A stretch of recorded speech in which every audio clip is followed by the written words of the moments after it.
Hello, and before you get started on this episode of Zapped to the Past, we would just like to give a massive shout out to the following people: Andy Marsh, Cole Hutchinson, David Hearn, Sven Osa, 2000 DC, Gary Heather, Roger McNally, Lee Dove, Mark Fletcher, Etienne Vettingfeld, Niall Bullitt, Alexander Gosling, Tim TJ Walker, Phil Sowerby, Joshua K, Dominic Kendrick, Rune P, Nick James, Daniel Spreadbury, Peter Price, Richard Davey, Dennis B, AL82 Retro, Liam Carew, Dylan Darch, Trevor Planner, Alistair McMillan, Mark Schutz, Lee Sparkles, Dan Wales, Gary Wilson, Oscar Jacobson, Brian Howarth, Rob Clayton, and Clyde Radcliffe. These amazing people have backed our Patreon at the C64 tier, and the support they offer is just awesome. If you want to join them and get a mention in next month's shout-out, access to our Discord server, early access to ad-free episodes, along with any special releases we put out, along with anything else we can think of, then sign up by the 18th of the month at patreon.com/zapped to the past for little more than the price of a pint of beer. It helps us keep playing the games so you don't have to.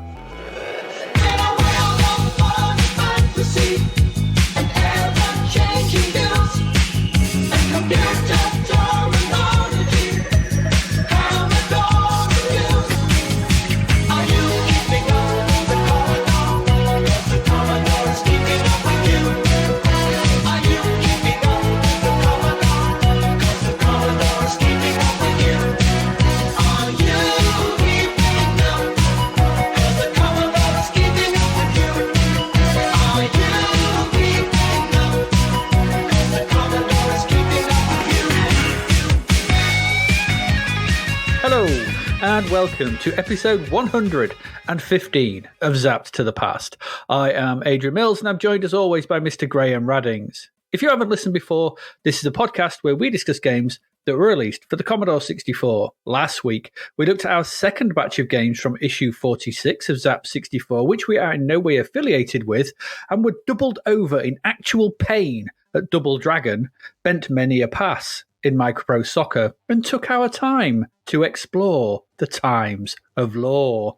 This week, we conclude our look at the games in February 1989, along with what was also lighting up our TV and cinema screens that month. Graham, ferry us from February with the festival of games that await us this week. In this badly constructed chicken coop that, in spite of the best advice to your neighbour, is clearly a badly made drive-through takeaway for foxes of an episode, we feel the awesome might and advanced hardware and hydraulic power of a mega 3D shoot-'em-up arcade, only one that's been squashed into a shoebox with the comparative memory of a pigeon in the C64 conversion of Thunderblade. We then ditch that posh arcade and head down Cheapskate's Parade to the nearly brand Clone World arcade zone for some unfun in the eye-itching C64 conversion of Guerilla War, and then grab our lovers-only pack of tarot cards, shout "Ababo" at some passing strangers, and head to the Arctic in a speedboat, just like James Bond doesn't, in the floaty Live and Let Die. Have you ever seen a collection of worried chickens in some kind of pallet wood-based penitentiary? Well, I have, now. We also get fully cerebral, augment ourselves in useful and eyebrow-raising ways before diving into the Matrix in the tech noir and intensely good Neuromancer. We ditch the fun of the game board variant and opt instead for an eye-straining, tiny icon-led trip to a headache in the pointless C64 version of the board game Espionage, before finally grabbing our best pokey sticks and some coloured or stripy balls and head to the confusingly sized snooker and pool tables of Rackham, a C64 version of a 1973 film licence, and more unpleasant arcade catastrophes. What is going on? And for God's sake, Adrian, who ordered the burley beef? Did you enjoy your ferry ride? Sorry, it was a bit choppy. It was a bit up and down. I think. Bit up and down. You know, they say you shouldn't sit over and stare over the side of a ferry when it's rocking back and forth or side to side or up and down or whatever it's doing. Because you'll fall off. Well, apparently it doesn't help you with your seasickness. I don't know. I've never been seasick in my life. I don't understand what that means. Well, you come from a long line of, ancient mariners. But put me on a roller coaster and it's a nightmare. I had the unfortunate pleasure. I'm a fairly big set guy. I went on some crappy ride at one of those fairs that, the unfairs that you go to.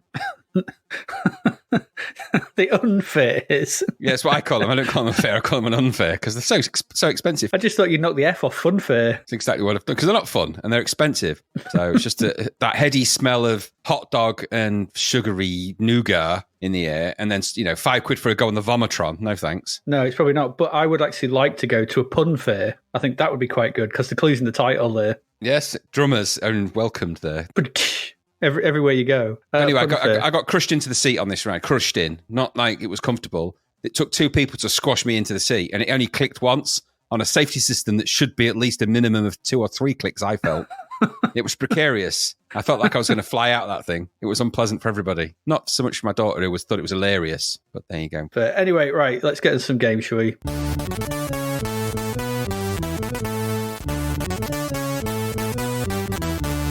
So let's get into our first game. And Graham, it's over to you. And it's time for the awesome sounding Thunderblade. Does sound quite awesome, actually. Yeah, it's a great name. This was £9.99 from US Gold, or the publisher was US Gold. It was copyright Sega, of course. The code duties here, Chris Butler. That's stalwart of an arcade conversion. The Commando, Ghosts and Goblins, Space Harrier, 720 Degrees, loads of stuff there. And the musician was Mark Tate. Bit of a curious conversion, arcade conversion, this. Obviously, this is a 1987 Sega arcade, obviously Thunderblade. Now, this was based somewhat on the Blue Thunder TV series, apparently, with even the arcade title screen had a still from the Blue Thunder TV show on it. So that title screen is actually Blue Thunder. So there you go. Yeah, I saw that. Weird. The arcade game was both stand-up cabinet and hydraulic helicopter cockpit seat variation. Pretty elaborate. And it used Sega's third-generation scalar technology. And, of course, the all-powerful Sega X board. Dun, dun, dun. So that's essentially the same as Outrun, Space Harrier, Afterburner, etc., but with more memory and with a more powerful GPU, allowing twice as many sprites and textures on the screen at once, twice as many tile layers, faster fill rates, more colours, more sprite background and rotation effects. It was definitely a machine that had quite the formidable architecture, that's for sure. Mm-hmm. So those were all pretty unique visuals for the time, actually. It doesn't seem like it when you kind of look at it, but there's a lot of unique stuff going on in there. It's part on rails, part top-down 2D, 3D shooter, and part 3D first-person, or should I say over-the-shoulder? That third-person, I don't know what you call that. Into the screen. Just into the screen. Into the screen kind of thing. Afterburner kind of shooter type, that sort of Space thing. Area. Yeah, quite frantic, especially if you were sat in the hydraulic version, with lots of fast visuals and things to move at and shoot and stuff. Exciting. Now, it was never a game I had a lot of experience of or much time for, really. Even when I replayed it at one of the arcade clubs, it does have unique visuals. They have got the hydraulic cabinet, I think, and the Leeds one, I think. But it's it is what it is at the time. The top-down view is played in a way that would later become more synonymous in the way that it looks with things like Grand Theft Auto, actually, on the PC, the original Grand Theft Auto. That kind of top-down sort of view of the skyscrapers and a little bit of perspective on them. But also there's loads and loads and loads and loads and loads and loads of shoot-em-ups that adopt that kind of view as well. Sort of, the bullet hell type shmups and stuff like that tend to adopt that a bit as well. So kind of top-down angle perspective. Lots of colour, lots of graphics, lots of sound, lots of movement, and lots of arcade shebang. A challenge extraordinaire, one might say, to pack that into 64K. So, as an aside, by the way, eventually appeared this game on pretty much everything. Amiga, Atari, Spectrum, Mega Drive, Master System, the list goes on and on and on. It's a game that seemed to be well converted, let's say. The arcade is actually pretty short, with 4 levels, which includes a flight through a city, the wilderness, a canyon, and an oil refinery. And each level is made of a short 2D overhead shoot-em-up element, which then switches to the 3D over-the-shoulder afterburner type view. And then it's back again as you progress through the levels and stages. Your way is constantly repelled by buildings that you need to move around and avoid, along with tanks, helicopters, and gun turrets on the overhead sections, and then more buildings, pillars, and other military vehicles, etc., and missiles. You have 3 lives to make it through the stages and the game. Not a lot of lives, that is it. The official scenario for this, it says, cue the sort of 18 drumming. Your country is being overrun by the marauding rebel forces of a merciless and unforgiving I'm not going to do it like that. Dictator. General Swindles.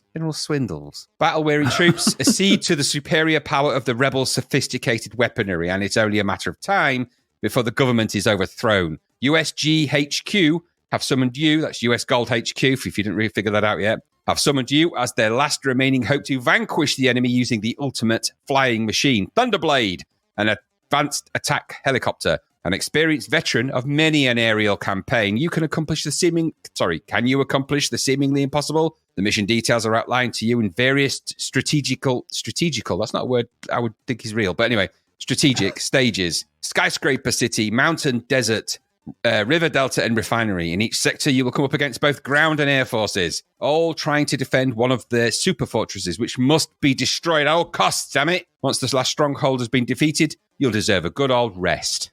Okay, that's his scenario. So there it is. Big arcade, big ambition. The C64 does do a few things well, considering the severe limitations. Firstly, it is a complete version. So everything is here, including all 4 levels. Kind of incredible, that really. Yeah. Secondly, there is an attempt to recreate both the 2D overhead and the 3D over-the-shoulder viewpoints. A mind-boggling challenge, one might say. And thirdly, the goal here was clearly to retain enough of the arcade tone and feel and look as possible in a single load, including, remarkably, the sprite scaling and the speed. I have to remember all those things. Now, trying to cram all that in 64K, honestly, you'd have to be bonkers, wouldn't you? Anyway. You would. So I found myself horrified and in awe at the same time with this game.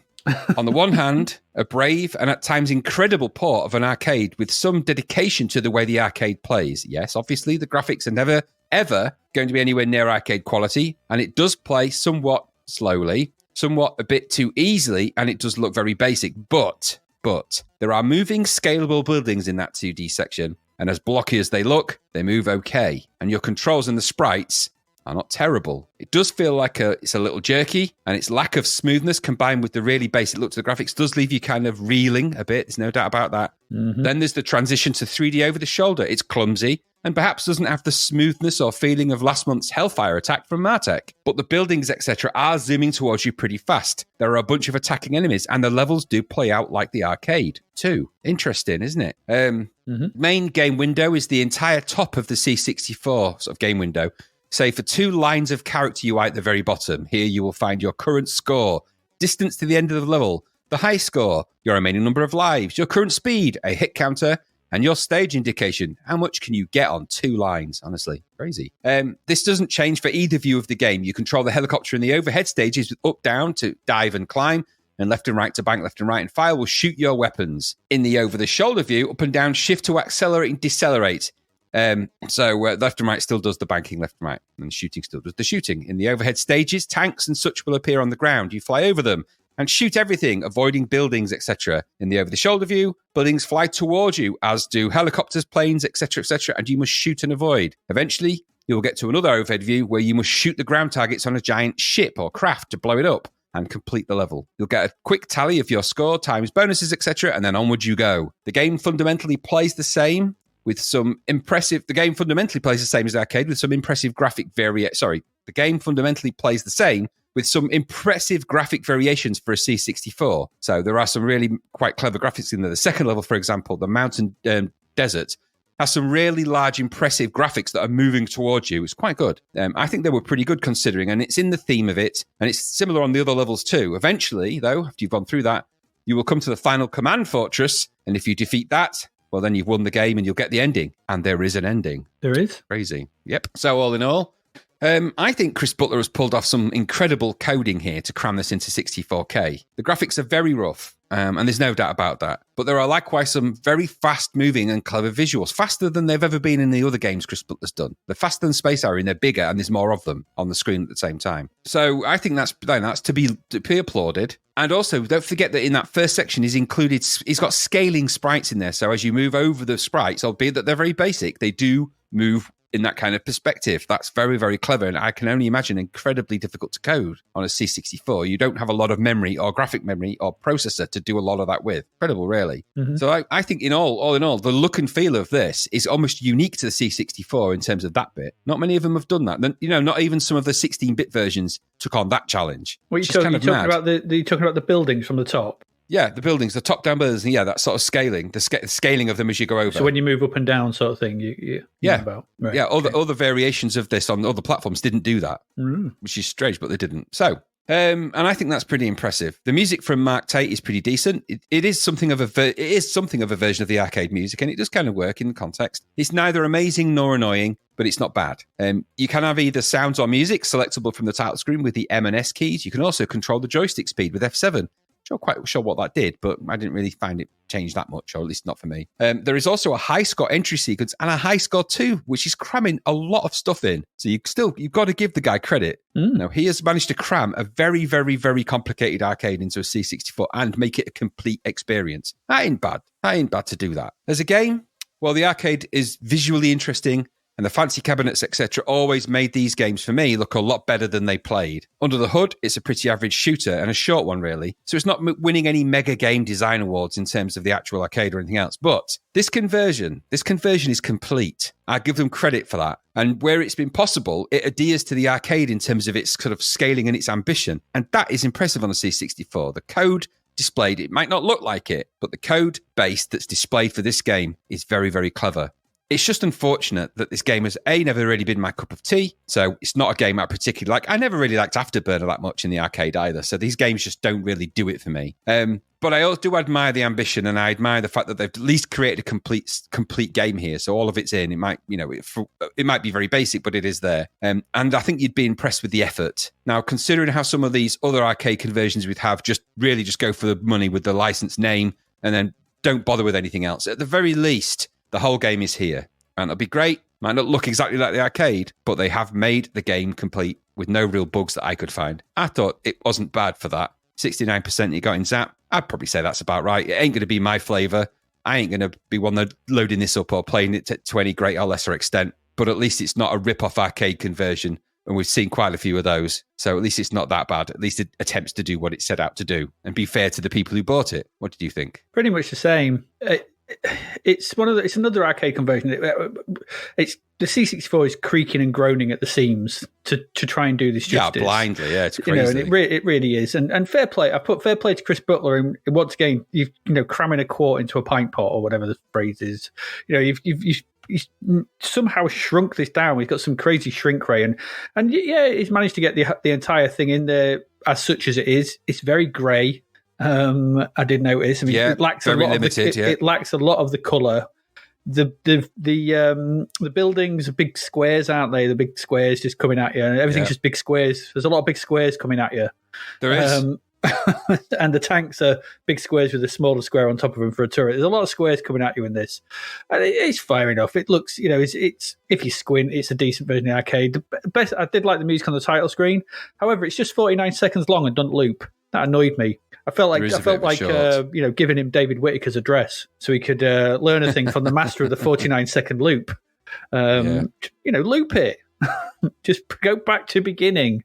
Anyway, my main problem was the refresh rate. I kept dying because bullets would just appear in front of me and I didn't have time to react. And I think that was the problem with it. So the problem, so other home versions gave you 5 lives, giving you 3 here, and there are extra lives to pick up, but I don't think I ever got one. I don't think I ever got one. You need to get pretty far into it to get one. Which is ridiculous. So I found that it was just a bit too punishing for me. So I kept having to do that opening grey crawl through the thing and having to hold down F7 as well to go faster. It does make you go faster. Like in the arcade game, you can hold down a button to go faster and speed up and slow down. I think in the other versions, you hold down fire and push up and down to go faster and slower. I think this could have done with that, or could, I don't know, just made it go a bit faster, but it's a bit strange. And when you get to the boat at the end of the sort of last level, trying to avoid stuff, because I'm trying to hold F7 to duck back and forward and slow down and speed up, and it's just a bit too much, and it just kept coming. And I found it quite dull after a while, but that's, like you said,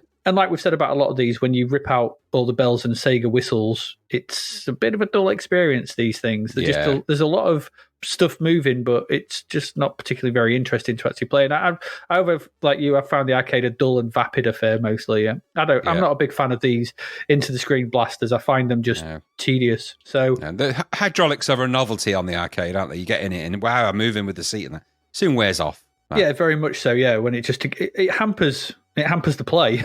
I don't like things that hamper my play. Yeah, so I'd much rather play the sort of stand-up version. And I never particularly was a big fan of Thunderblade. It's all right. This is it's probably the best. And fair enough to Chris Butler, it's the best you're going to get of the arcade on the C64. Yes, that was my thought. I thought I could have gone in harsh with this, but I thought, do you know what?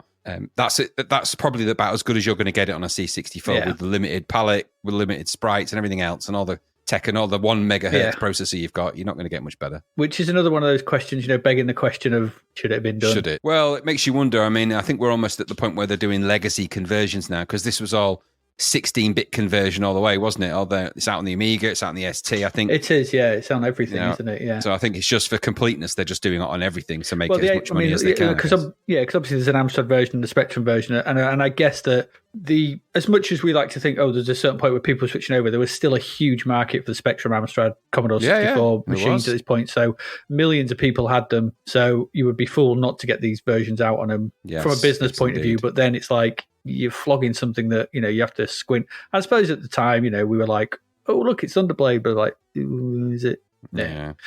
Anyway, it would have been like, oh look, it's Thunderblade. Yeah, exactly. It was never something that in all my people I spoke to or anything like that sort of thing, nobody ever went, Thunderblade's in the arcade, go down to the arcade, play Thunderblade. Nobody. Like, you're going down to play Golden Axe or Double Dragon, or you're going down to, it was the big games, those games. None of this no one gave a shit about Thunderblade. No, and it would have been an expensive one as well. Anything with hydraulics on had an extra 50p on just for the ride. The hydraulic tax. Yep. Yeah.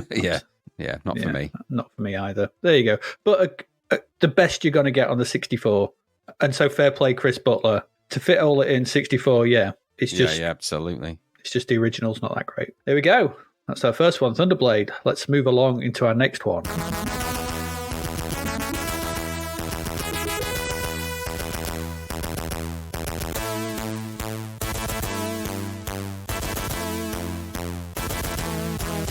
And it's another arcade conversion. I didn't know this was an arcade conversion. I'd never heard of it, but it is. And this is Guerilla War. This is £9.95. Graham, this is from Sentient Software. They did Artura. Yay. And on to our next game. Let's just move along. Okay. Oh, Jesus. Guerilla War. So this was originally an arcade game by SNK. Again, released like Thunderblade in 1987. Now, there's a really strange story behind this. I don't know if you know this. Really odd sort of, in Japan, this was named Guevara. And there's a reason for that, because the story in the Japanese version had you playing as Che Guevara. Okay. Never expected that, but okay. Che Guevara and Fidel Castro are your two characters in this, in the Japanese arcade version.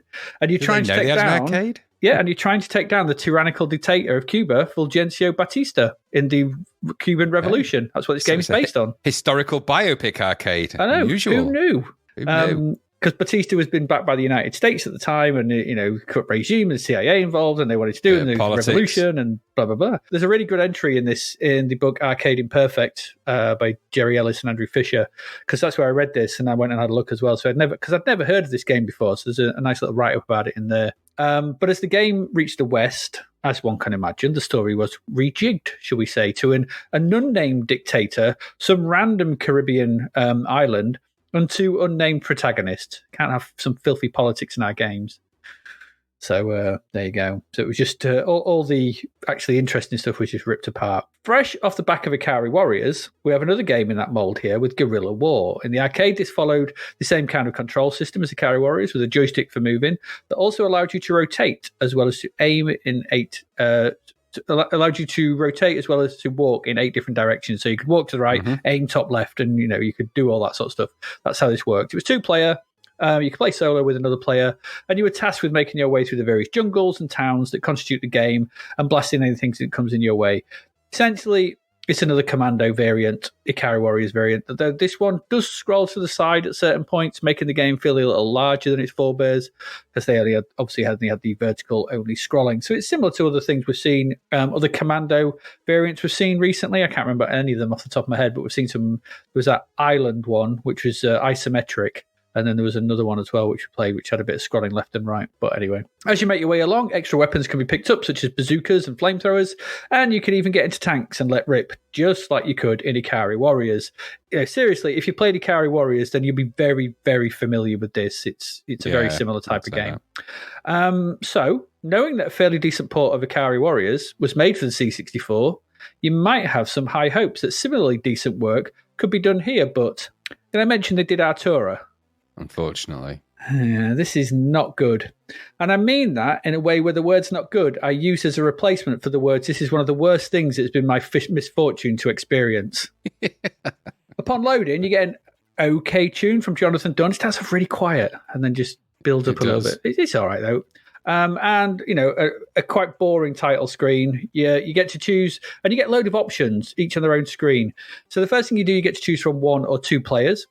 And then the next screen, you get whether you want to play with keys, normal joysticks, or the Cheetah 125 special joystick. So I'd never heard of this. So I've heard of it. Well, it's option 3, and I was like, why is that there?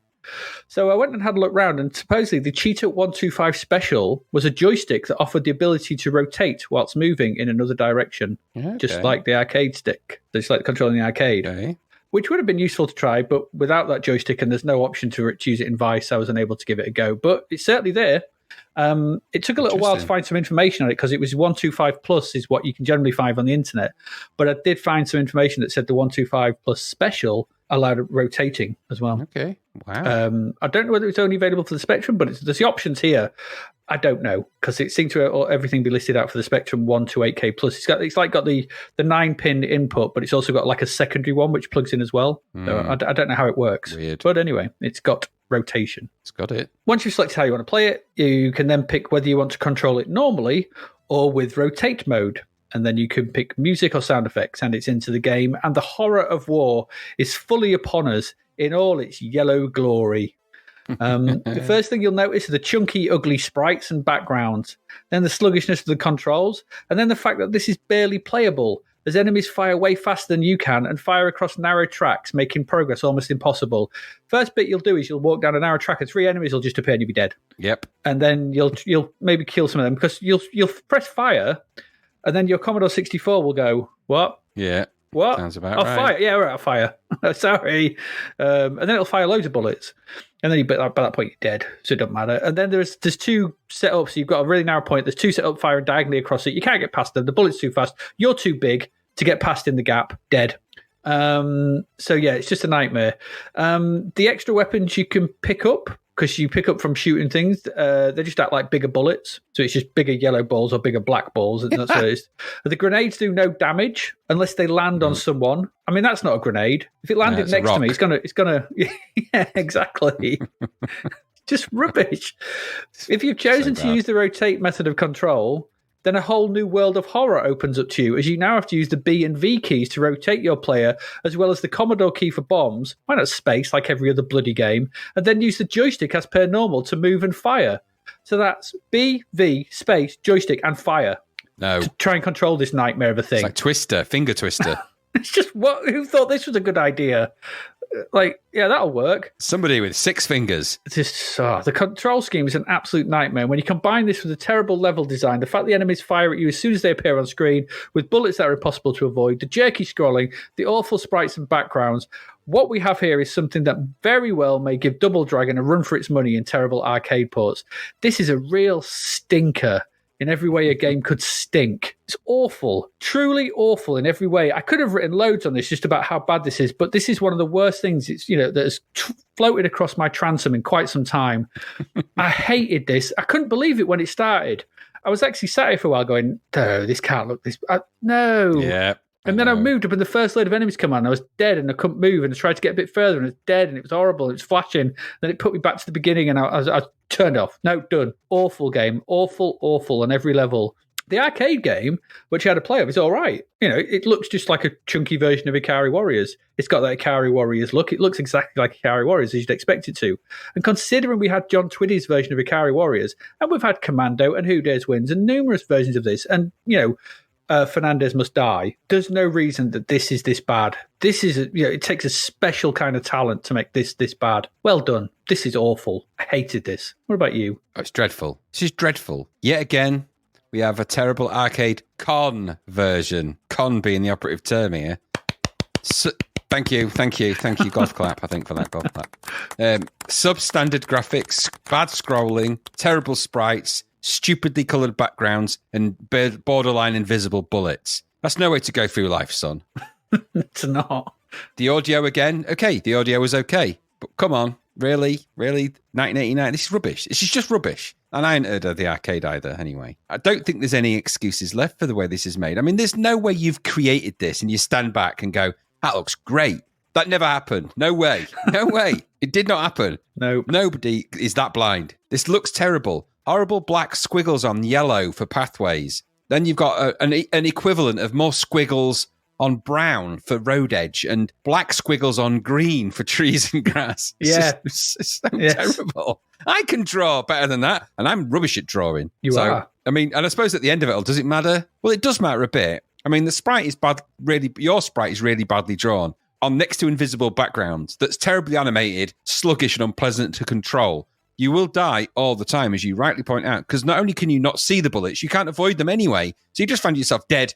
And he does a really weird animation when he dies, which made me laugh loads. It's maybe worth loading up just to watch him go, he's sort of crumple and turn sideways. It's like, just rubbish. And you can't shoot either properly because for some reason there's a delay between you pulling the trigger and then the bullet going, okay.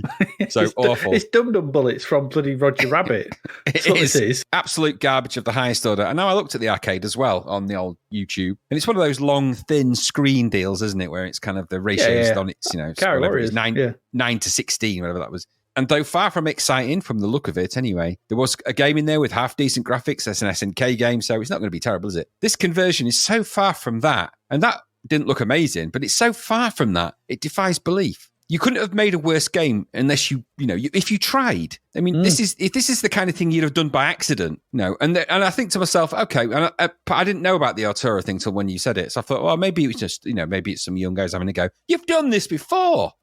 This is terrible.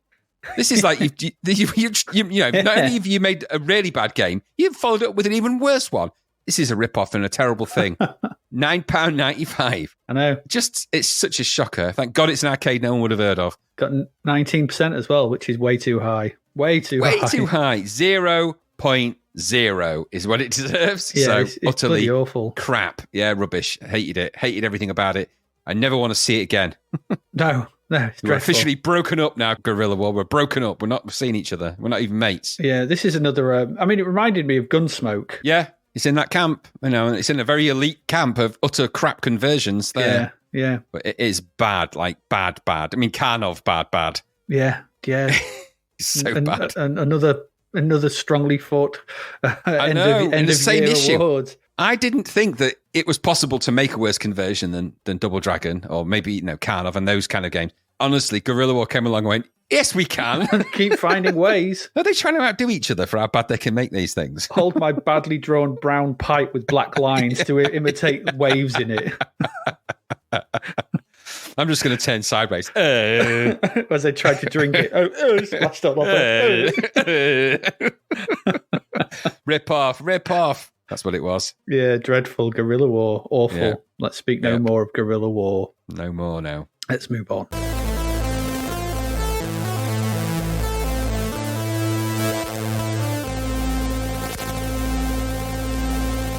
And for our last one in this park, because we've only got 6 games this week again, just to round out February, it's over to you, Graham. And in the immortal words of Paul McCartney, tell us all about Live and Let Die. Oh, Live and Let Die. When you were young and your heart was an open book, Adrian, did you used to say live and let live? Because you won't have to play in this. You did. Well, after playing this game, you won't say that. No, I won't. So this is published by Domark. It was copyright elite for reasons that will come very clear very soon. This was designed by Bob Thomas and Peter Cook. You'll remember them from their games Buggy Boy and such. And also coded by Dave Thomas. The graphics, Bob Thomas. This is a whole Thomas showdown, isn't it? The Thomases are involved. Good old egg. Well, it's the Thomases. Bob, Dave, and... Well, it's Bob and Dave. And the music was...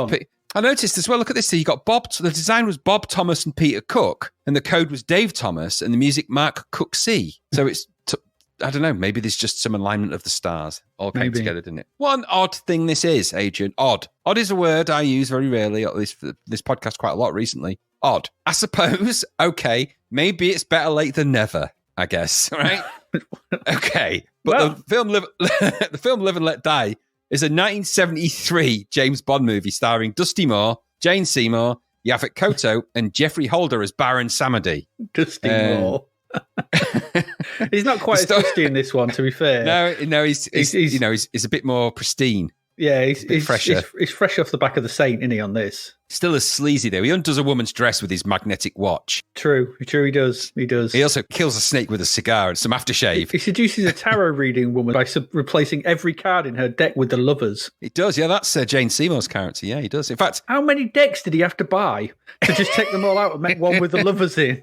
You only get one per deck. The first card he turns over is the Fool, and then she gets him to choose another one, and he turns over the lovers, and he goes, "That's going to be us." Like, God, you are properly on it here.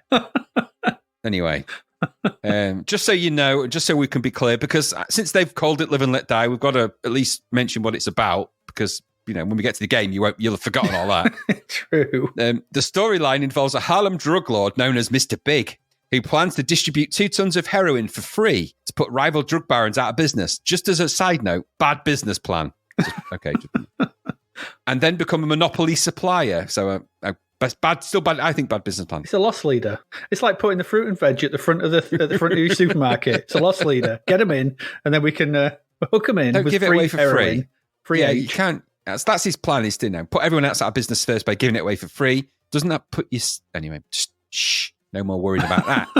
Anyway, Mr. Big is revealed to be the alter ego of Dr. Kananga, a corrupt Caribbean dictator who rules San Monique, a fictional island where opium poppies are secretly farmed. Bond is investigating the deaths of three British agents, leading him to Kananga, and he is soon trapped in a world of gangsters and voodoo as he fights to put a stop to the drug baron's scheme. Ababo, indeed. I'm going to interject loads of those into this review, by the way, just so you know. There's going to be loads of little Bond sounds creeping in. So you know. The film is one of the most popular Bond movies of the 70s, if not the most popular. Ably assisted by an amazing opening theme from Paul McCartney and Wings and the weird voodoo overtones that are replete through the film. Also, it's horribly blaxploitation, of course. The bad guy in it's called Mr. Big, and he enters a place full of diverse characters as the only white guy, and then just really gammon-based white guy stuff. Terrible. It's honestly, I watched it very recently, and I can tell you, it's not great for representation in any way. No one's coming out of this good. Nobody. Anyway, 1973. Let's park it there. In the film, there is a very famous boat chase sequence where Bond races a speedboat across the Louisiana Bayou, and is chased by the drug lord's men. It's one of those classic Bond chase sequences, and since it's the 70s, it's full of actual speedboats being thrown around off cranes and smashing into each other. Very, very famous. That also includes the very famous Sheriff Pepper, who was played by a guy called Clifton James, who you'll remember is principally a character that kind of surfaces in a number of different films around this time in different guises. He's Sheriff Pepper here, and he appears in another Bond movie in a cameo, but he's also almost the sheriff out of the sort of Smokey and the Bandit type movies, that kind of character. What the tarnation you doing here? That kind of thing. He's man with the golden gun, isn't it? He turns up in. It's when he does the car jump. Yeah, which is an amazing stunt. Amazing. It didn't shatter into a dust ball when he landed because he was brittle by that point. Anyway.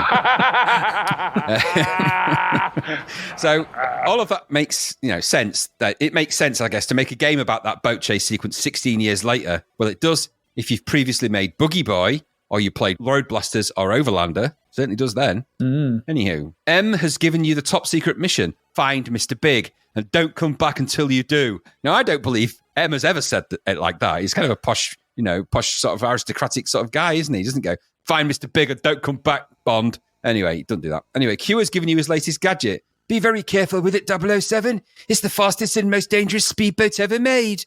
He never said that either. Whoever wrote these scripts for this bit, this is off the game blurb, did not ever watch that movie. Nope. Just to make sure you find Mr. Big, we have arranged some practice sessions. Some. You. For you in extreme conditions. You'll go from the desert to icebergs before we let you loose in Florida, Mr. Big's home country. That's not his home country. Just saying, he lives on an island.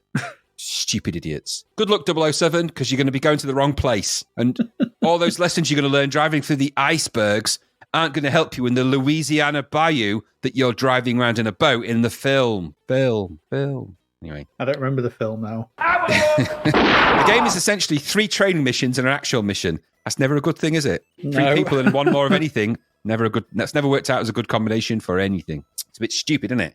You start the game by choosing which of these you'll attempt, and then the game will begin. Imagine a speedboat version of Boogie Boy or Road Blasters, and that's exactly what you have here. The boring title screen has the logo, credits, and you press fire to begin. From there, you get a graphic of the Earth in some kind of computer window. I'm guessing they're trying to make it Bondish. And an arrow for you to choose your lovely course. Options such as practice course, North Pole training exercise, Sahara Desert training exercise. They're all going to be very useful for you in the Louisiana Bayou.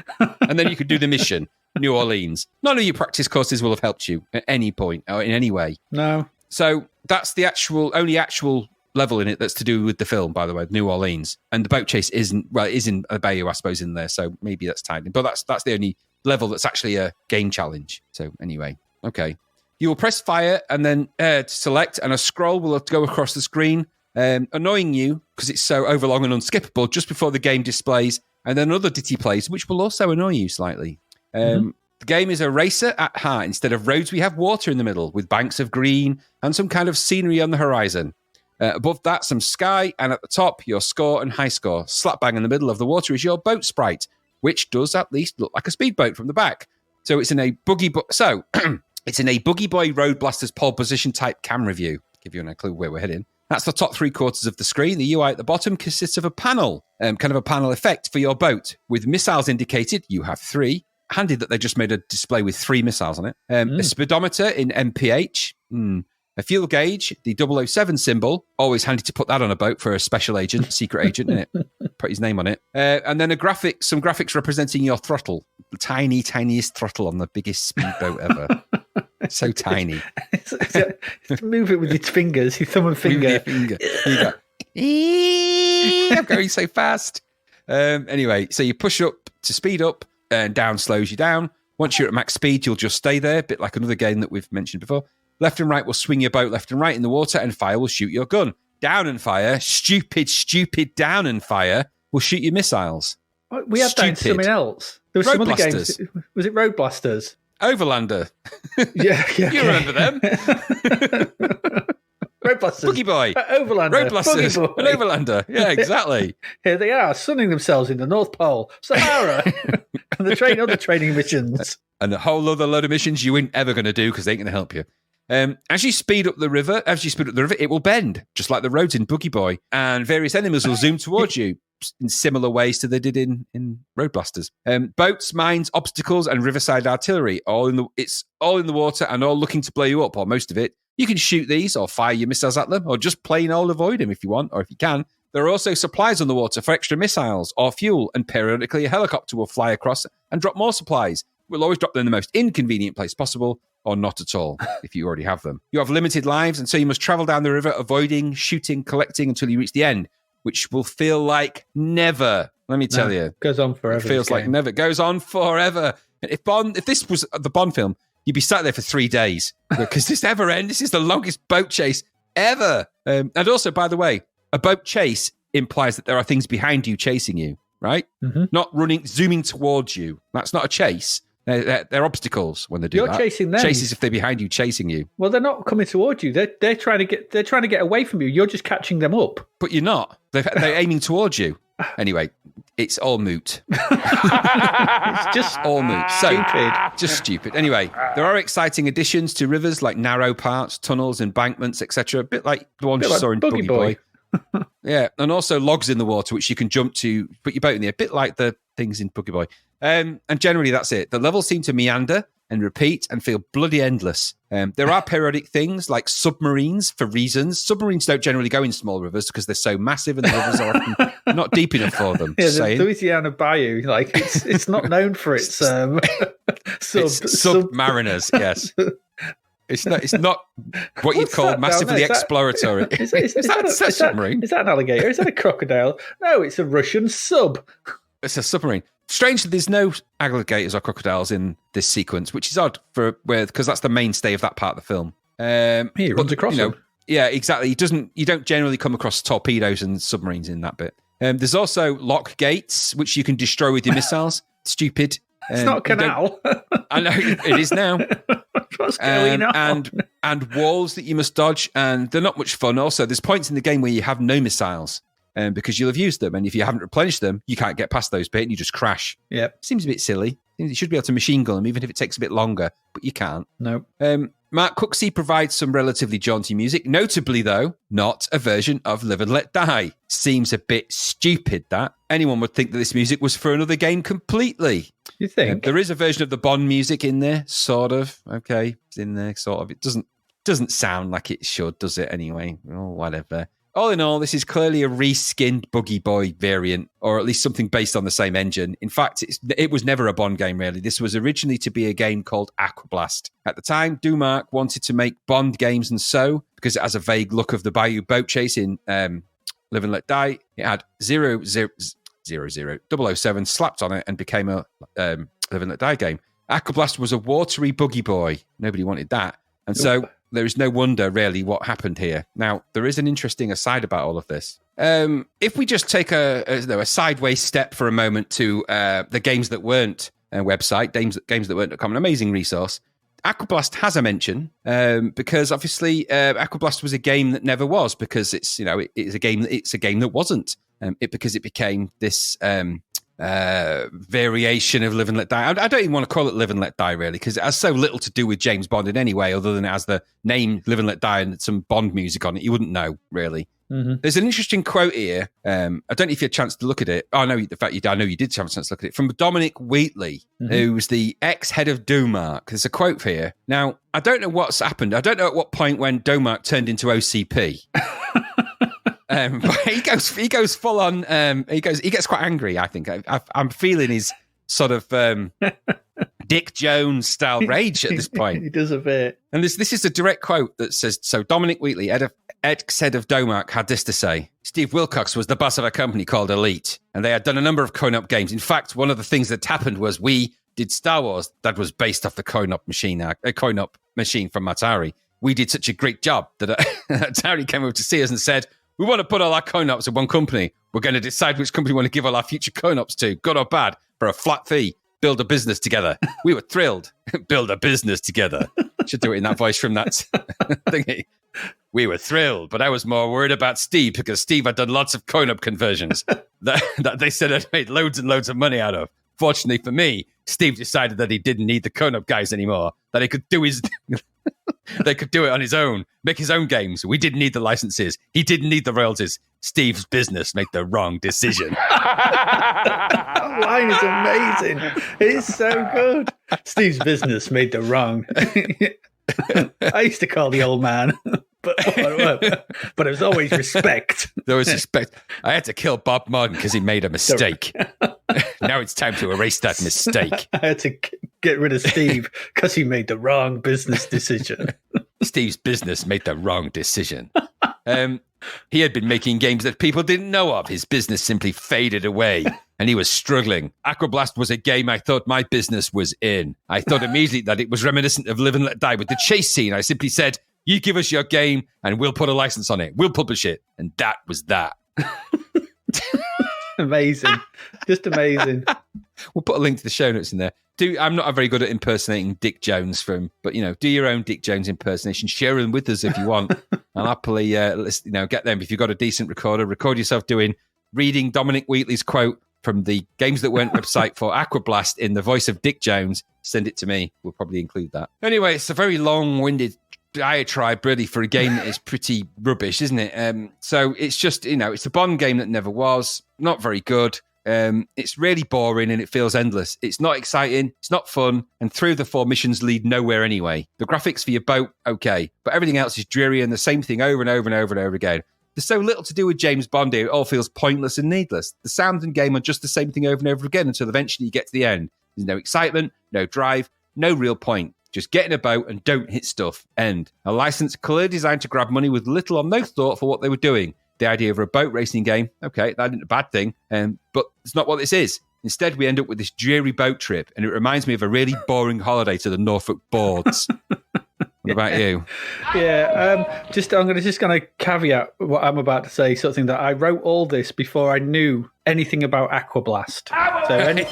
So this was all written. I just played the game and then wrote this. And then you said, "Oh, it's a reskin," and I went, "Oh, I had a look." So all this is written beforehand. So what I'd put is how much of the film is the boat chase? Where's all the rest of the film? Why am I boating around in different locations? Why are there so many training missions? Why is this game just a reskin of Buggy Boy with some shooting added? Even the bloody tunnels are practically the same. This is just another Bond misfire with one element taken from the film and blown up to fit an engine that was used in another game.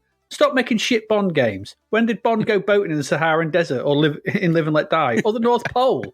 He doesn't. If you want to make a boat shooting game, fine. Just don't slap the Bond name on it to sucker people in. Bah. Yep. Yes. I didn't know anything about Aquablast, but it was bloody obvious this was never meant to be a Live and Let Die game because it's not. Adrian, you just made the wrong business decision. It's not even the right kind of speedboat. Is it a speedboat? Or no, he's not on one of the things. It's a Louisiana one. No, it's a speedboat in the film. I watched it. Yeah. It's blood. Yeah. This is just. Why are we in the Sahara? What point? Why did they build embankments? Why did they build slopey embankments on the side of a river? In the Louisiana Bayou. Yeah, in handy places where you go over icebergs. I'm like, what? What is this? It's stupid. It's so stupid. It's clearly Buggy Boy with a different vehicle in it. Yes, clearly. I mean, yes. And this got 70% is a joke. Unbelievable. I mean... Unbelievable. Yeah, rubbish. Just rubbish. There we go. Live and let die. Let it die. In this ever-changing world in which we live in... Makes you give in and cry, live and let die. Yeah. Yes, just die. I think Domac's business made the wrong decision to release this. Anyway, there we go. 3 crackers to start this week off. It's absolute crackers. Yeah, absolute crackers. We're going to go away, take a quick break. We will be back. We've got film and TV to get through from February 1989. So please do stick around and hopefully you'll enjoy what's coming up.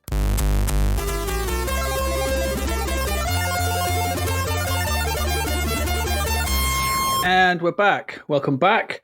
This is film and television in February 1989. I am pleased to say that in a change from normally being with us for the music, we've been joined by our regular contributor and guest, Mr. Gary Wilson, is in the house. How are you, Gary? Good evening. I'm very well. I'm glad you've invited me on for this section to discuss art and culture, and I'm going to pretend that I'm on the late review, circa 1989, with Kirsty Walk.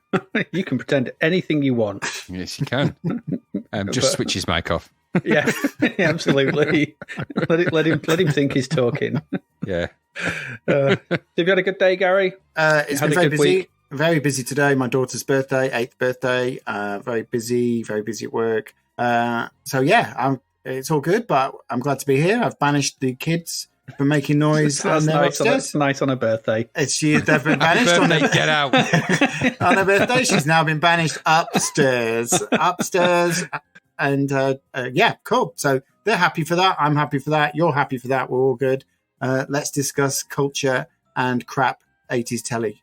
let's get on with that then. Right, 5th of February at 6 p.m, the world's first commercial DBS system, Sky Television, goes on the air. 3 new channels, Sky News, Sky Movies, and Eurosport all launch, as well as the flagship Sky channel, later renamed Sky One. I'm sure I've read this before. But anyway. But you're not telling me that America... I'm presuming DBS is, what's that, digital broadcasting system or something? Yeah, it must be it. It must be so, America had cable for years and years and years. Yeah, but wasn't compatible with my system. So. Not that compatible with my system. Yeah. And the cables wouldn't stretch from the US to the UK. Yeah, absolutely. So they decided to put it, instead of cable, they've obviously decided to go via satellites, I guess, something like that. And we've ended up with Sky. And here we are 40 years later, whatever it is, 30 years later. And weirdly enough, it's strange because obviously that was the appearance of Sky dishes, Sky satellite dishes on the side of loads of people's houses. And now part of their Sky Glass advertising is going... the telly. Sky Glass advertising is going, no more dishes. It's only taken 40 years.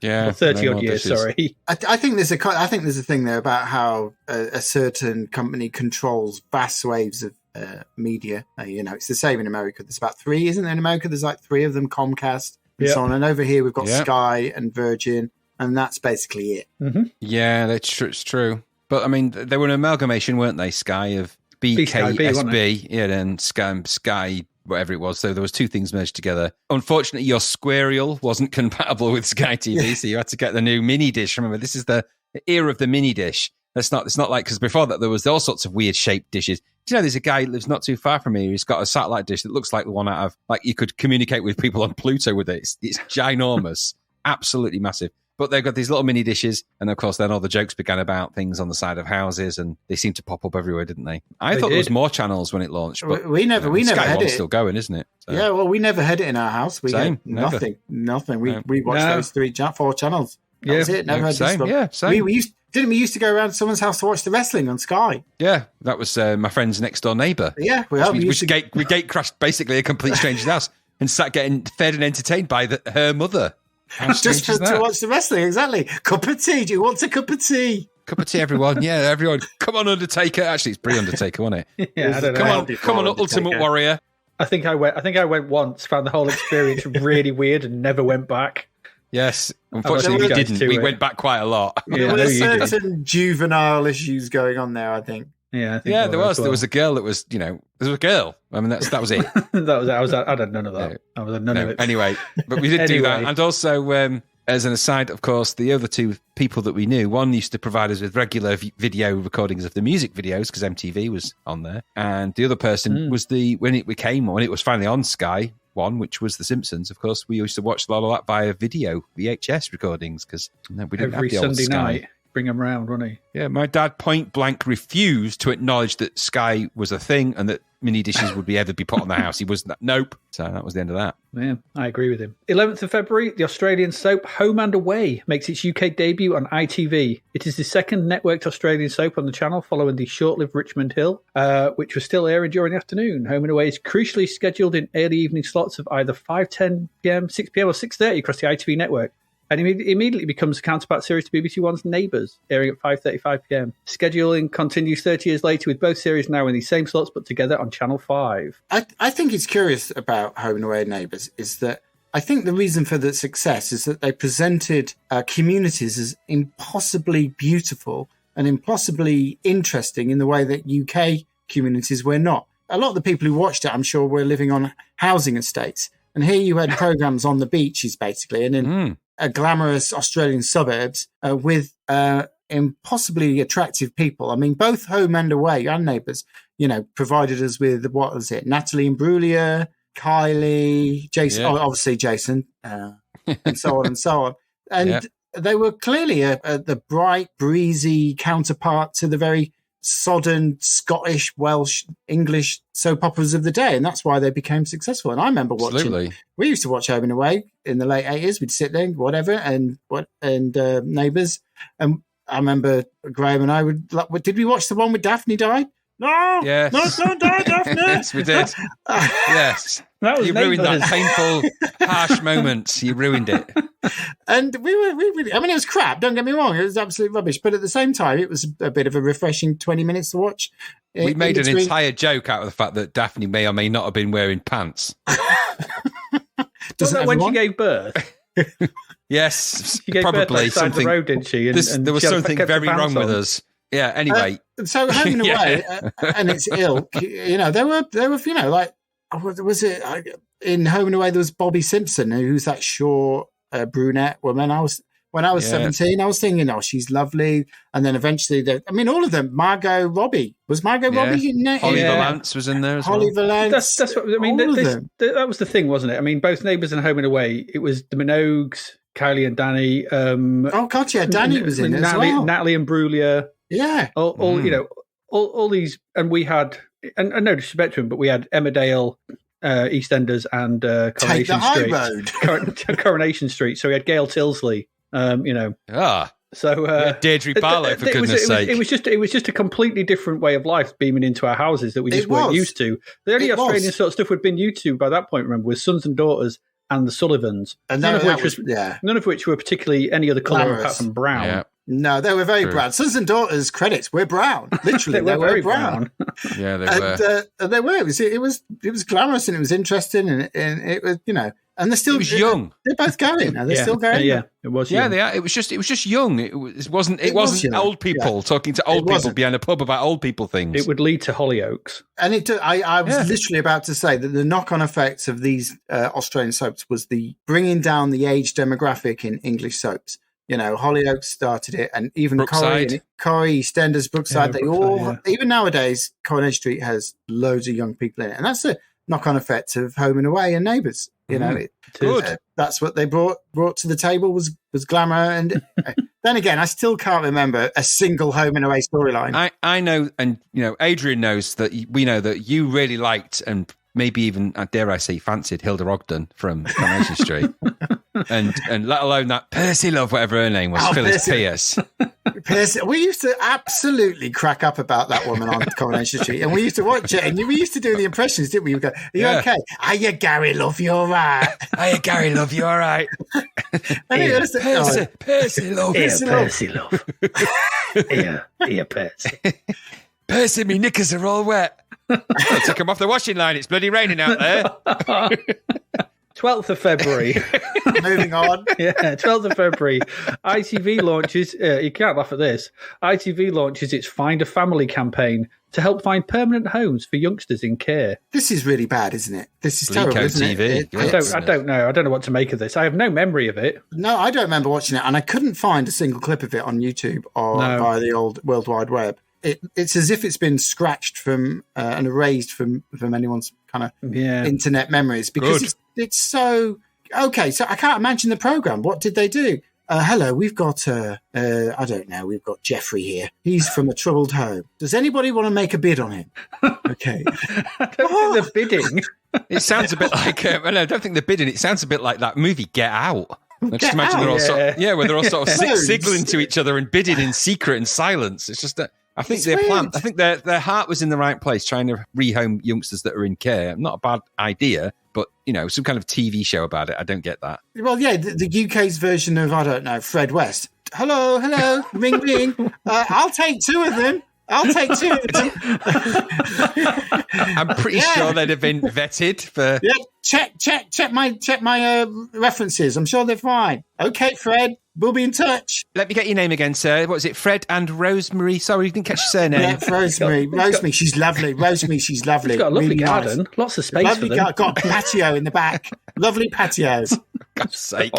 There was, moving on, there was a weird penchant for tear-jerking TV around that time in the late 80s. So there was a load of Cilla Black sort of getting all watery-eyed and, you haven't met him in 30 years, but here's your Uncle Pete. And that kind of thing. There was loads of that sort of stuff. Christmas Day, Noel Edmonds at 2:00 before Top of the Pops, he'd do his reunite the families or take a disabled kid on a helicopter flight. Well, it's no different to what they're trying to do there then, really. You'd be in tears and watery-eyed all over the place before Yorkshire puddings, I'm telling you. The thing was about this sort of thing is that it's actually quite stranger than we thought, because looking at the Wikipedia for it, it says that it was actually a series of short videos shown during advert breaks between scheduled program slots. The video would appeal for a foster family to a homeless child seeking a family. During that same week, there would be a longer program which highlighted the results of the phoning campaign for that week. Here we are with Fred, who's taking Billy.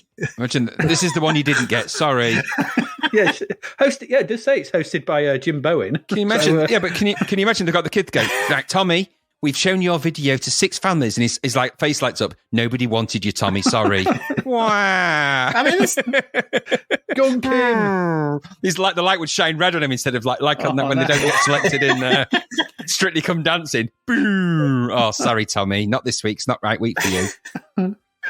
Jesus Christ. It's terrible, isn't it? Thank the Lord that actually times have changed, because this is just a terrible initiative. We are, of course, referring to history, so we're allowed to talk about that. Yeah, anyway, 13th of February. Something a bit brighter. The first ITV national weather bulletin is broadcast. That's weird. I suppose it's national, isn't it? Because we didn't need to know what the weather was like anywhere else because nobody travelled. But note that it's the first ITV. It's ITV. Yeah. BBC had the weathermen with their little stick-on clouds and they were considered the place to go with the Met Office, weren't they? So they were.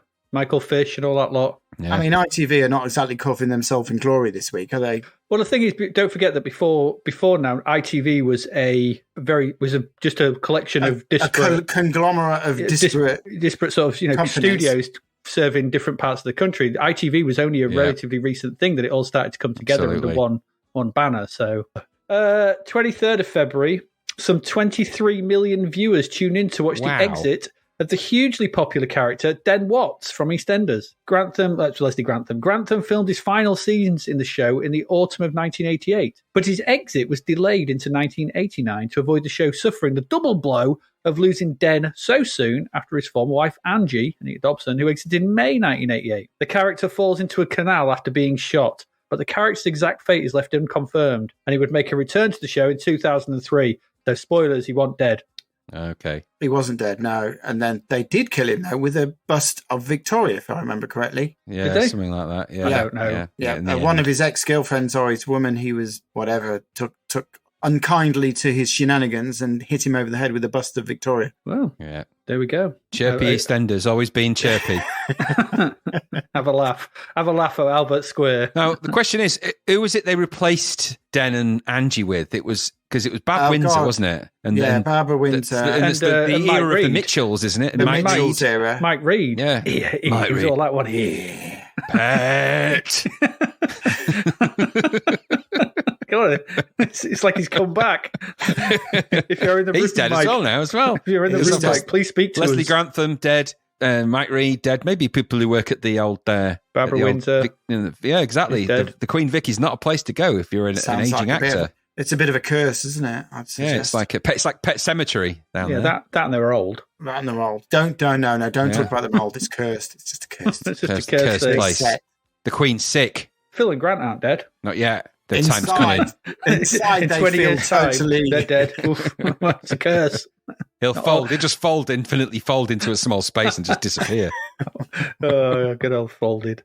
25th of February, the long-awaited WA heavyweight title fight between Britain's Frank Bruno and the USA's Mike Tyson is held at the Hilton Hotel in Las Vegas. Because of the time difference between Britain and the US, the fight is televised in the UK in the early hours of 26th of February.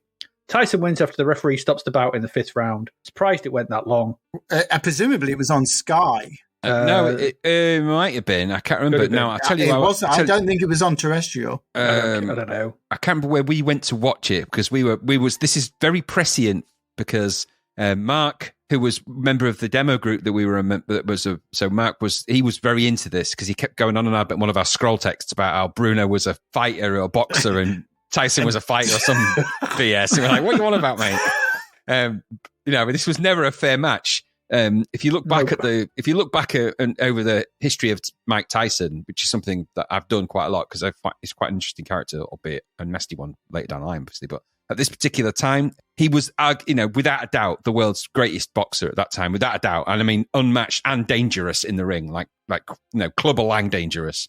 So to put anyone in the ring with him would have been suicide at this point. I think Tyson was the closest we got to the filmic version of Rocky. It's an insanely good boxer, and he just had such a powerful punch. It's Ivan Drago standards of punch power. Yeah. But he was an insanely good boxer. And if you look back because you can go on YouTube now and look back at all of the fights, just look at the sort of, there's one compilation of all of the various Tyson knockouts. The guy was absolutely unbelievable. He was a monster. He was a complete monster. To put Bruno in the ring with him, I mean, all right, Bruno was a fairly accomplished boxer at that point, but he didn't stand a chance. And if you actually watch that match back again, the Bruno Tyson match, which you can do, I think he gets one hit and then he's just completely annihilated. I think did we say before that he got his face punched the other way around or something? I think we cracked a joke about it before. Yeah.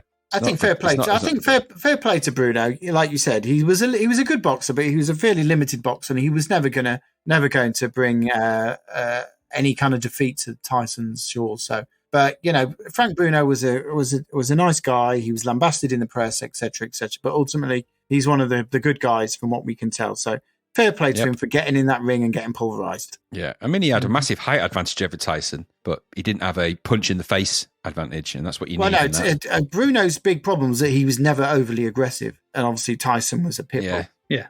There we go. Yeah, he was. Yeah, here we go. Yeah. Anyway, new shows for the month. 5th of February, we had Dolly. I don't know what this is. What was it? It was a TV series with Dolly Parton. Of course it was. So what else could it be? It's not about a cloned sheep, is it now? Could have been. Is it? I don't know. I have no idea what this was. I never watched it. No idea that it existed. Vaguely, maybe I knew about it, but looking back on it, it was a short-lived kind of attempt. Does she sing? She probably sings. She sang the theme tune. She didn't sing in the program. Yeah, from what I can tell. There's a lot of stuff that's attributed that people don't realize is actually Dolly Parton writing. you want to, I mean, we haven't got time to go through the sheer volume of Dolly Parton written songs, but there are loads and loads and loads, even daft things like Butterflies, the TV series, that theme tune written by Dolly Parton. And there's so many songs that she's written that are genuinely really good. And also, obviously, the famous I Will Always Love You. The key thing about that is on the same day in the 70s, Dolly Parton wrote Jolene and I Will Always Love You on the same day. I have trouble like leaving the house twice on the same day. It's like, come on. On the same day, she wrote those two incredible songs. I mean, it's just fun. And that's her pension. Have you tried leaving the house dressing as Dolly Parton? Maybe that would help. Oh my God, maybe that's it. Hi, everybody. Just wander through the streets looking like... I'm pretty sure she doesn't sound like that. You could do that voice. People would probably ask you to go back home. and with good cause.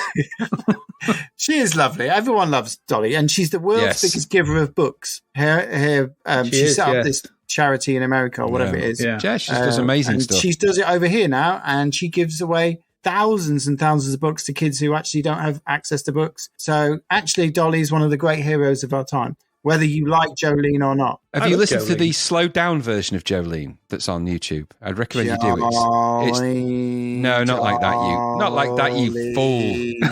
Someone's taken the 45 RPM and just slowed it down a bit. It sounds a lot better. I would definitely recommend you go and listen to it. It sounds a lot better. I'm going to definitely listen to that. I love a bit of Dolly. I would. It's really good. 5th of February, Spearfield's Daughter. I can't talk anything about this. Never heard of it. Where did you get this from? Are you getting this from Wiki or something? What the hell is it? Yeah, Spearfield's Daughter. It was a 1982 novel written by Australian author John Cleary. The book was adapted into a 1986 Australian-Canadian miniseries starring Christopher Plummer. I'm guessing this is that show, isn't it?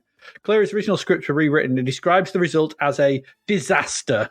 Oh, wow. He's not happy with it. Good luck to him. Yeah. No, never watched it. No, never heard of it. 6th of February, Sky Star Search. Now, I did watch the clips of this on YouTube. And I vaguely remember this program. Never watched it at the time, but I vaguely remember in the kind of the mists of my memory of seeing clips of this. And it was a very cheap, very kind of, I mean, if you compare this to the X Factor or the Idol programs nowadays, it looks like it's filmed in a barn. It's just dreadful. The host is Keith Chegwin, and there was a rotating series of guests who were the judges. And I think Faith Brown was the lead judge, and there was a series of judges who joined her. Like one of them was Bernard Manning. I mean, this is like, what is going on? Not good. And the whole set was it was almost like it was 30, 40 years past its time, because they had a whole bunch of acts that clearly were doing the rounds in the social clubs and the pubs. Did you watch any of these clips? Am I the only one who had to put myself through this? I didn't watch it.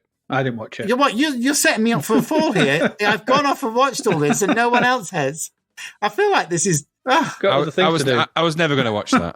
No, but it's. I mean, don't get me wrong. It was vaguely entertaining for the 10 minutes as I was watching it. Was there any good? Were there any good stars? Did anyone do anything good? No, there were no stars on it. It was like people who just did the Willow Social Club. One of them was called Johnny Reb and the Confederates, with a big Confederate flag behind in 1989. Times have changed. It's like, thank God. It's fascinating. And Bernard Manning, that comedian, was on it.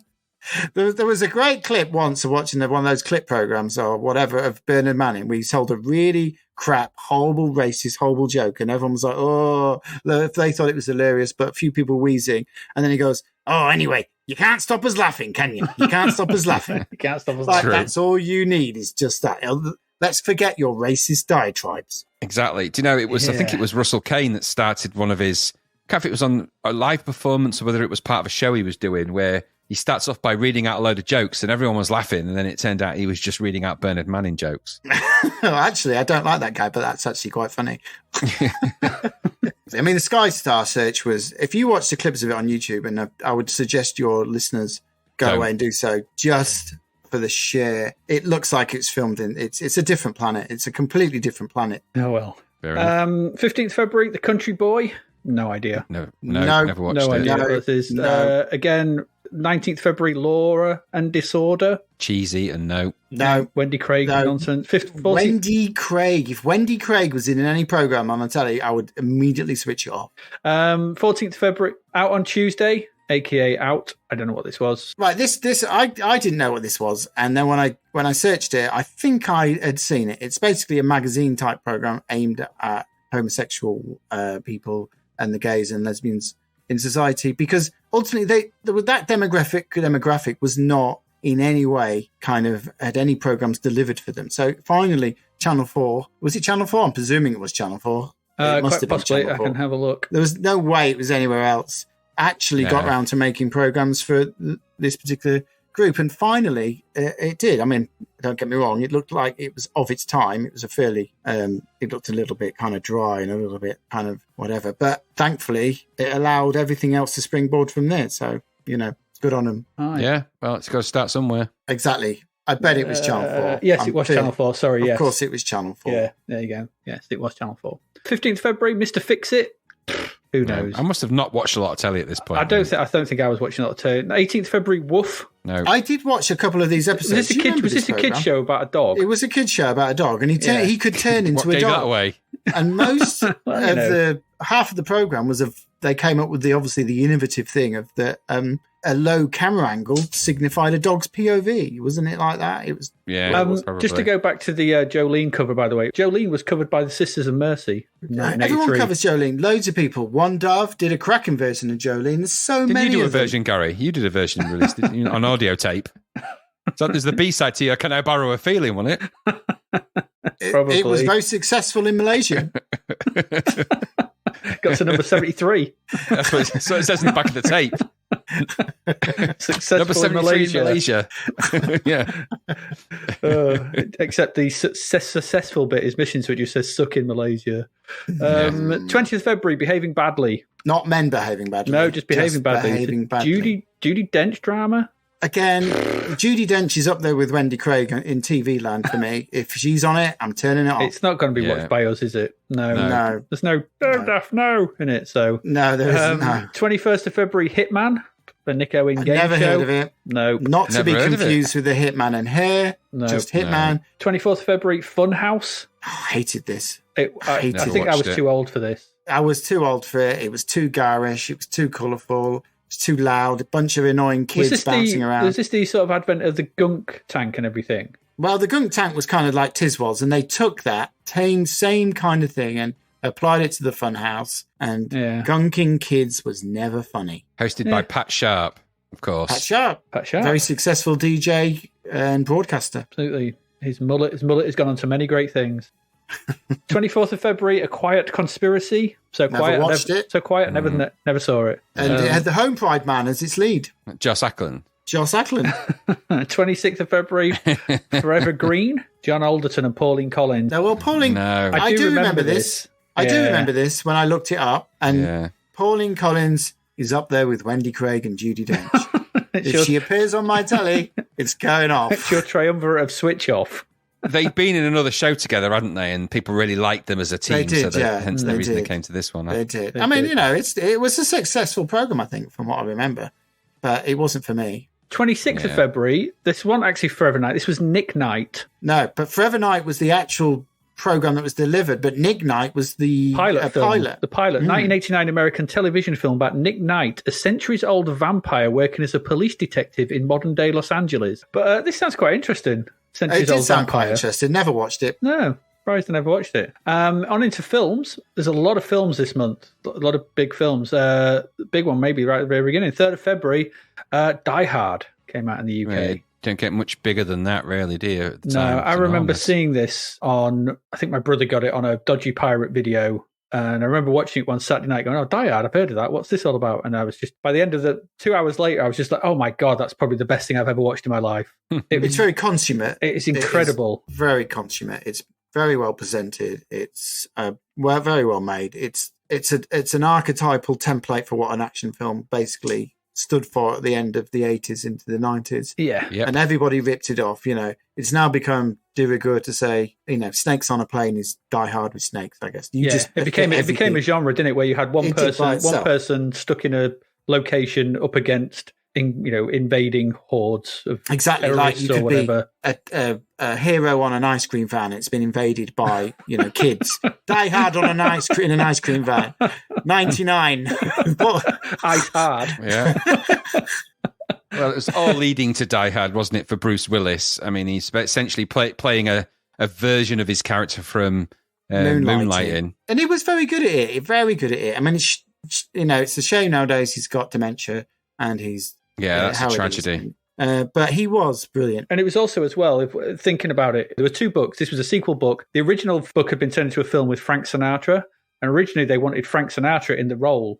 This role? Yeah. If you want a good sort of documentary, there's the documentary series, the films that made us on Netflix, but you can get it from wherever you want. And there's a good episode about Die Hard on there. And the other thing with Bruce Willis is that he was a bit more everyman than what we've been used to, your Stallones, your Schwarzeneggers. He was, these massive hulks of meat. And, he was just a cop, regular job, in the wrong place, wrong time. That kind of thing. So, and it was found himself in the wrong place, the wrong time, but did the right thing, and it changed how, I suppose Lethal Weapon had been a sort of vehicle for that as well, with Mel Gibson not being quite the huge action man, but even he was, what was he? He was a Vietnam vet, special forces vet, wasn't he, in Lethal Weapon? So they all had these special abilities, whereas he was just a normal cop and happened to be a bit more approachable as a character, I think. The story's quite interesting because it doesn't all go the hero's way.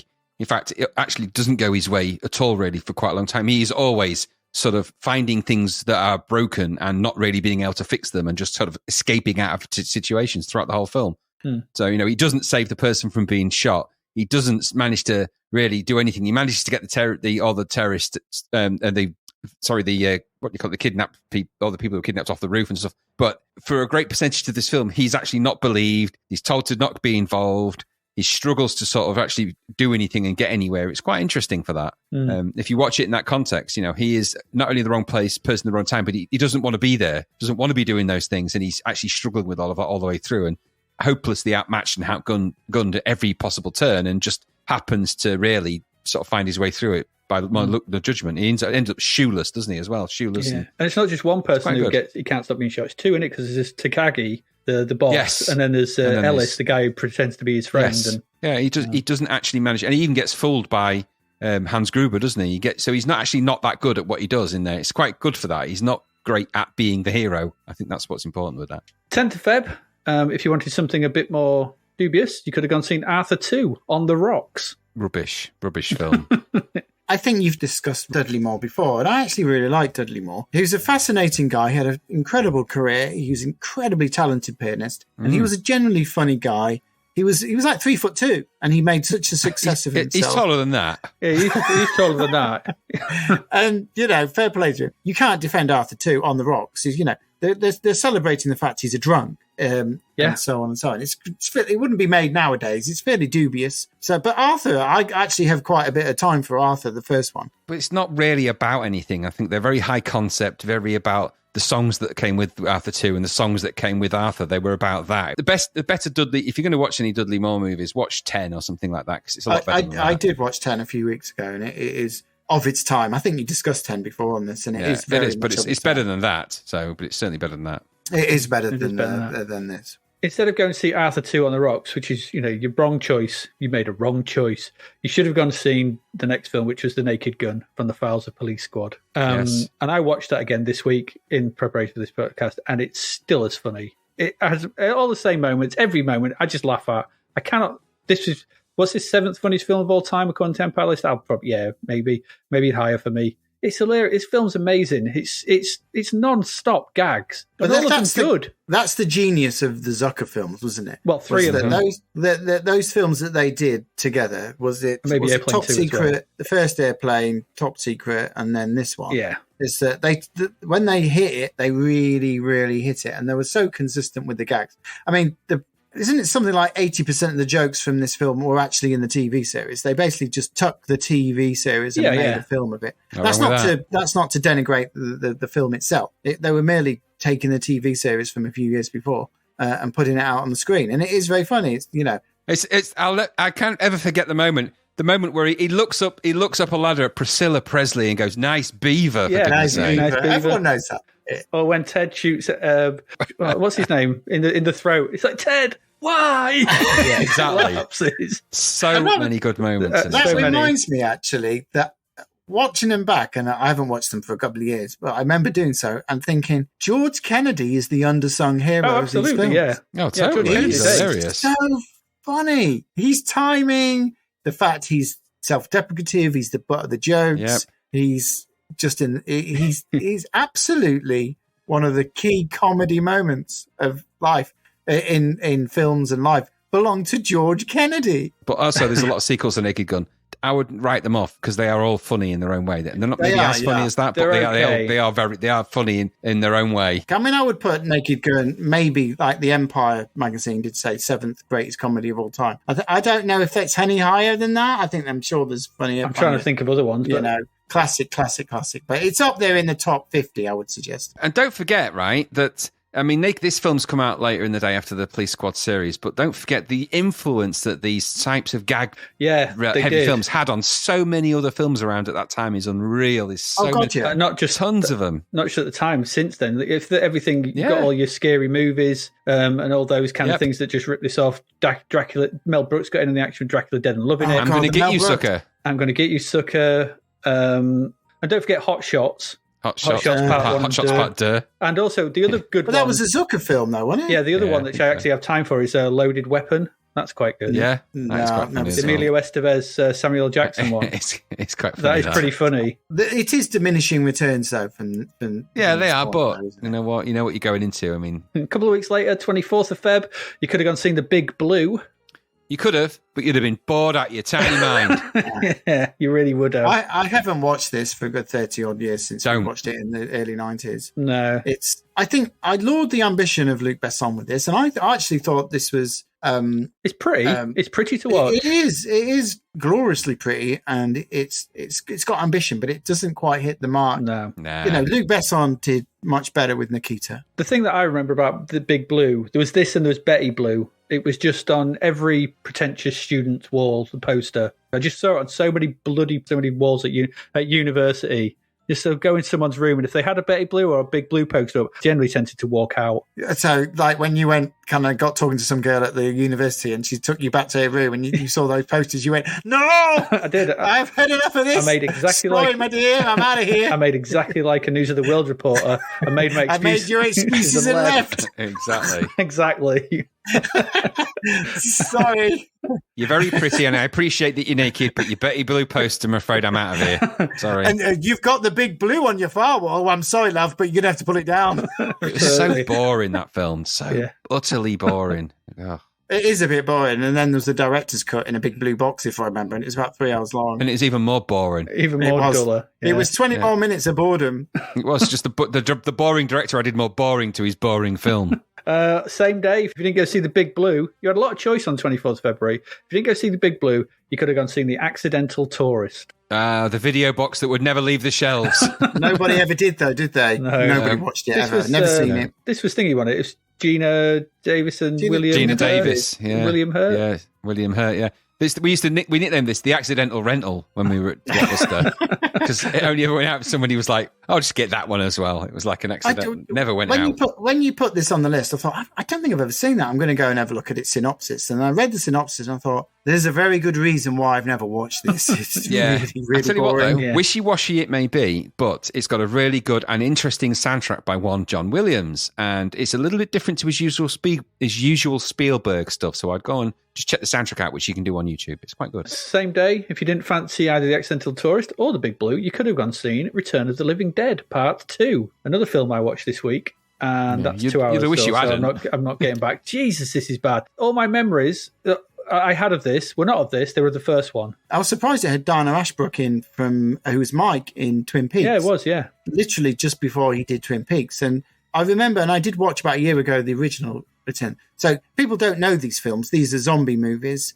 And basically the premise... The Living Dead might have been a giveaway for that. They're interesting because they're what's-his-face. It's the guy who co-directed Night of the Living Dead, isn't it? The guy who co-wrote Night of the Living Dead, John Russo, cooked all that up with George Romero. And between the two, they came up with a plan that Romero would own the rights to the Dead movies, which would be semi-serious, and Russo would take the rights to the Living Dead series, and there'd be a comedy. So they made the Return of the Living Dead in 1985, after obviously a long time after Romero had made Dawn of the Dead in 1978. And it was a very different thing to Romero's take on the zombies movies, which ultimately led to Walking Dead and everything else. But the Return of the Living Dead films, it's that kind of... The first one works because... The first one is okay. It's got that whole kind of... It's not a very good film, but it's got linear creepiness to it. It's got a creepiness to it, and it's, but the second one, The Return of Living Dead 2, is just, it's shot in that format that a lot of TV was shot in. It's not particularly gripping. It's not particularly interesting. Not funny. It's not funny. Gory. It's not, there's no real reason for it to exist. It's a pastiche. Really. What they've tried to do is they've tried to do Evil Dead 2, I think. Well, if they were trying to do Evil Dead, if they're trying to do Evil Dead 2, then they completely failed. Yeah, because I think what they've done is they've seen Evil Dead, which is the dark original, and then Evil Dead 2, which kind of remakes the first one, but lightens the tone a bit and sort of broke it up a bit. And I think because this is almost a remake of the first one, it's got the same two actors, isn't it? So, if I believe, I think those two are in the first one. I seem to recall. Are they? I'm pretty sure. That's the ones who were the Gravediggers, the ones who were doing. I thought they were in the first one. I seem to remember them. They are. Yeah, they're the most irritating characters in the Stop program. screaming! There's so much screaming in this, and it's male screaming, which is even worse. Oh God, the old guy who gets rigor mortis. Oh, he's so irritating. That's stupid. Oh my God, this was dreadful. And like I said, I was like, I came to the conclusion I'd never actually seen it. I'd never watched this till the other night, and I was like, what? Does anyone? At your house, Gary? What? Living Dead 2? Yeah, we watched it at your house. Yeah, I honestly can't. I remember watching Living Dead 1 because we stole clips from it, didn't we, for some of our films. But Living Dead 2, I don't remember watching. Yeah, we watched it in your lounge. I remember watching it. Oh God, it felt like a cheap thriller knockoff moment of it. It's just. And I think this begged the question that was in my mind watching this was, have there been too many funny horror comedies? And I can only think of 3 off the top of my head: American Werewolf, Bad Taste, and Brain Dead. Please tell me some more. Shaun of the Dead? No, I didn't find that funny. I did. No, didn't find it funny whatsoever. I mean, you could put Evil Dead 2 in there to some degree. Yeah. I think Evil Dead 2 is a good shout. It is funny. It has its moments. It is of a whatever. But just I can't get into this. I don't think the two genres work very well together. Yeah, I mean, there's obviously good films, but great films. Like the fact that the two genres should really be. Whenever someone says to me, "Oh, it's a horror comedy," I just think, "What a load of old crap." I don't want to watch Vampire. Nay, here we go, Mr. Vampire. Now you're talking. Brilliant. Those hopping crazy Chinese vampires. I love it. There you go. That's true. That's true. Fair enough. But those American films, no. Yeah. I think there isn't an easy blend, is it? And they tend to, because it's a difficult mixture, because you're adding comedy in for an audience that doesn't naturally sit. They want to go and get scared. No, exactly. So the teen audience aren't going to find the jokes funny, and they're not gory enough to scare them or violent enough. So they just miss wildly. It doesn't work. The other thing as well is that 1989 is probably the nadir of the sort of horror cycle. The horror cycle. It wouldn't pick up again until the sort of mid-90s with things like Scream and stuff, when they would sort of pick the baton up again and go a bit more. So, hate it. But even if you hate it or not, whatever, it's that would rejuvenate into a certain type of horror film. What was the much big horror that was coming out around? I think what you've got to remember is that you're dealing here with, you're talking about cinema, straight to video. That's where a lot of these cheaper horrors were going. Oh God, yeah. They were. So let's just throw them all in as. But what I mean is that I agree with you in that the sort of the age of the good cinema horror didn't pick up again. It sort of lost its way a bit. But straight to video, then straight to DVD. There was a whole ton of those sort of films coming out at this point. But I think it's curious that those 3 films I mentioned, American Werewolf, Brain Dead, and Bad Taste, were not American. And I put American Werewolf in the sense that I think that's a British film. It's got a very British sensibility of humour to it. That whole sequence of using the porn actors at the end is classic British pastiche of 70s British. But when was it? 81? 81. 81, 82. Yeah. So that's what I'm saying. So 81, you had this sort of, that period where they have these sort of come through. By the end of the 80s, you've got the Reagan. It's what happened with, if you look at sort of the Friday the 13th franchise or Nightmare on Elm Street franchise. The first one, they all tried to get funny. 1984, Nightmare on Elm Street, dark, nasty and horrible. By 95, you've got the Fat Boys doing the soundtrack. Oh, what a time to be alive that was! Times are changing. Freddy Krueger becomes a wisecracking serial killer type. That was never the case. So it's any kind of these cycles going. Like you have the normal, then you have the pastiche, and then you have the reinvention, and then you go back to the cycle. For example, when Blair Witch came out in '99, then you had the cycle of, oh my God, these films are horrific. The found footage films did it. And then 3 or 4 years later, 5 years later, you had the comedy versions. Yeah. And, to me, it's the lowest common denominator to take. And it took something like something Paranormal horrific Activity to bring it back. bring it back into to bring it back to its roots. And it does go in cycles like that. And it does. It does. You got to thank people like Ari Aster and people like for trying to bring horror back to the horror movies in the cinema a little bit there. People didn't really want horror at the end of the 80s, I don't think. No, because it was a Reaganism kind of boom time. So why did they want horror? They wanted good teen businessmen and women. They wanted Ferris Bueller's and so on and so on. They wanted Fatal Beauty, which was also out on that day. Which, has anyone actually heard of? No. No. I'd seen it. I remember when I looked at the Internet Movie Database. I remember it. I think I remember a trailer. But it's not one of Whoopi Goldberg's greatest films, is it? So to round off the month, though, same day, if none of them floated your boat, you could have gone and watched Manhunter. Finally, you could have gone and watched Manhunter at the UK cinema 3 years later, but you could have gone and watched it. On limited release in the UK as well. Was it limited? Jesus. I think it's a curious thing that Manhunter was released 3 years ago. So to give a bit of background to your viewers / listeners, is Manhunter is probably my favourite film of all time. I have 3 favourite films: Manhunter, Risky Business, and Excalibur. And I think when I watched Manhunter, if you remember, Adrian, you watched it before me, didn't you? You said, "You're going to come around and watch my telly, and we're going to watch Manhunter." And I don't know what I was doing. I was obviously pissing around doing something. Do I sound like that? And you said, "Oh yeah, I watched it. It was quite good." I said, "Oh, I never watched it."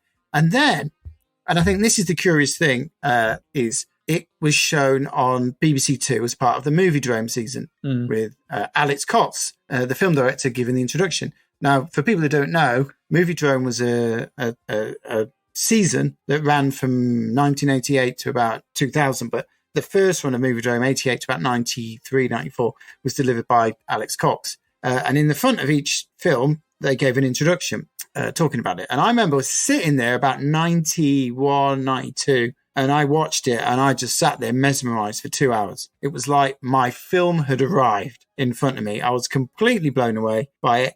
I love cult films. I love genre films. And I'd already seen, I think we'd obviously seen Thief at some before then by the film director Michael Mann. At some point, yeah. Which was, I don't want to say it's not a gangster film. It's a film about a thief who gets beyond his takes on one last job. Takes on one last job with James Caan.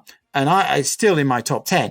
But then this film here was a few years later, and it's a very different film to Thief. It's very brightly lit. It's very color coded. It's got a very big synth soundtrack. It's got very kind of specific performances from Dennis Farina, William Peterson, who basically reprised the role in CSI. I mean, CSI Investigates, whatever the program was. Yeah, I never Grissom, watched it. is that any, was basically a riff on Manhunter. It completely took the same character and applied it to a TV series. And this is obviously famous, Manhunter being the progenitor for the introduction of Hannibal Lecter, which is this time performed by Brian Cox. Because obviously, let's not forget, this is based on the Thomas Harris book, Red Dragon. Yeah, so Thomas Harris wrote the novel a few years before. And what's curious about this film is that the novel itself is quite a little different and is more... There was another version in 2002 called Red Dragon that was released. Awful version. And it kept a lot of the Thomas Harris bits in it. And one of the things at the end of the Thomas Harris novel is what I call the kind of the Friday the 13th thing, where the killer, Dolarhyde, comes back and it's a bit of a jump scare. So what Michael Mann did, the director of Manhunter, was he stripped back all of the excesses of Thomas Harris's novel and ended up with a kind of a procedural film. It can be seen as a little bit dry. Not an awful lot really happens. There's a lot of kind of floozy scenes of people stroking tigers and so on and so on, and made this film. And it is gloriously colourful and very cultish. And it's still one of my favourite films, and still in my top 3 of all time. You know, there's a fantastic thing about this film, I think. If you really like Silence of the Lambs or Red Dragon or any of the Hannibal TV series, I'm not entirely convinced you're going to like Manhunter. It's very of its time. It's very specific to its period. But I think it's curious. For me, I thought it was absolutely fantastic, and I still do. I still watch the scene, I don't know, a couple of times a month where Will Graham figures out in the room who the killer is by watching the TV clips. I still watch that. It's just beautifully done. And do you know what? It's beautifully acted by Dennis Farina, who actually was a cop originally. And even he is fantastic in it. So, yeah. You like it then? I do like it. Yeah, I could wax lyrical for it for hours and hours and hours and hours. You have before. We've sat and listened to you. Yeah, it's been 3 weeks. Absolutely. This is the longest episode we've ever done. I've just had a cardboard cut out of me on my video stream here for the last 10 minutes. Are you just about to set fire to yourself like an airplane? We met in 1944. Again, another one I rewatched for the podcast. I've not seen it. I actually seen it quite recently, but I thought I'd give it another watch. I think I'm not going to. You like what you like, Gary. It's fine. I think the problem with this film is that this film is at its strongest when it's doing the procedural stuff. It is completely. And so the first half is great. The first half, because it's one of those rare films that gets going straight away. That there's that great shot of the pair of them opposite ends of that log on the beach to start the thing. It's beautifully really, done. really good. And it just starts. You want to drag me in. You want to show me the pictures, all that kind of stuff. And he goes and he gets going. And there's the great sequence where he goes to the house and he's trying to figure out what's going on, the Lee's blood spatter on there and all that kind of stuff. And it's all great. All the stuff with the reporter going to see Hannibal Lecter, it's all brilliant. As soon as we get to even the bit with Dollarhide with the reporter, fine, that's all great because it's, this psychopath is kind of weird with, and all that kind of stuff. But then as soon as we get to the relationship bit with Dollarhide, it falls apart for me. And it only gets good again, like you said, when he's doing the working it out bits, when he's trying to work, when he comes to the realization of who it is and working it out. I just have no time for the whole trying to give Dollarhide and I understand it because it's a blind woman and it's all about, she can, he wants people to see him for who he is and she's blind. So does she see him for who he is? She just takes him for what he is through her hands and things. I get all that. I just think the film takes a huge misstep at that point. I think it's really interesting is that the book itself is far more gothic. In the book, Dollarhide lives in a ramshackle. He doesn't live in that dead tech postmodern with his big picture of Mars. Yeah, he like Michael Mann has said, there's no angles in his particular. He lives, but in the book, he lives in a gothic type mansion because he lives in his mum's house, his grandmother's house, his grandma's house. Yeah, and Michael Mann removed all of that. He stripped back all the gothic excesses of it, which he presumably found to be kind of Victorian and a bit more, well, not what he was striving for. There's a part in the book where he eats the picture of the red dragon. And it's one of the worst bits of the book. He goes to the Boston or New York Museum, wherever it is, and he actually gets in and consumes the William Blake picture. And it's bloody rubbish. It's just stupid. Nobody could do that. No one's going to get in and get away with eating a William Blake painting. No one's going to do that. So Michael Mann obviously knew that, and he removed those excesses and made this procedural film. My thing is, I wish he'd have stripped it back further and just focused on Peterson. I think that's a valid point. I think that is a valid point, And I think one of the questions that come off this when I looked at what was in this particular thing, we're talking about Return of the Living Dead 2, is about cult movies and how cult movies exist in the sphere that they do. What Manhunter is clearly a cult movie. The Moviedrome season, which you can find the list of the films on the internet quite quickly, and they were fantastic. Jack Nicholson films, horror films, film noir, French films. It was a good season. It's a film course by itself. I think me, you, Graham, we all watched a hell of a lot of those films, and they were massively influential for Moviedrome. And I'd love to go back and actually have the time to watch every single film that was on Moviedrome. Across 88 to, we're probably talking about 60, 70 films. And Manhunter obviously being one of them. And we're going back to this release now. In 89, I don't think Manhunter really works. I probably wouldn't have released it. It's a bit of its time. I don't know what they were trying to do. Michael Mann didn't make another film, what was it, till Last of the Mohicans. Was that his next one after this? So Last of the Mohicans, I remember going with Graham to watch it, and we were just blown away, except for the wobbling rock right at the end. Bloody wobbling rock. Who didn't see that? I've never noticed the wobbling rock. I've never noticed it. Watch go to YouTube and watch the final sequence where on the side of the cliff, and you will see Daniel Day-Lewis push the wobbling rock. But just to say, because obviously this is the introduction of Hannibal Lecter on celluloid, so this is first one. I'm from a personal point of view, I much prefer Silence of the Lambs because Silence of the Lambs sticks to that procedural tone more And I think that's why I prefer it, because it has a more consistent tone than this. But Alex Cox said that in the introduction on Movie Drome. He said Jonathan Demme's film is tightly plotted. Michael Mann's isn't. I don't think it's the tight. I don't know. It's just I just have no time for tigers. I just don't. I mean, even if they come to tea, no, especially not. And even if one has a blue eye and one has a red eye, I just don't have time for them. I don't know. It just that bit. I remember watching it when I very first watched it, and obviously told you about it. I think that was the bit I was like, "Eh."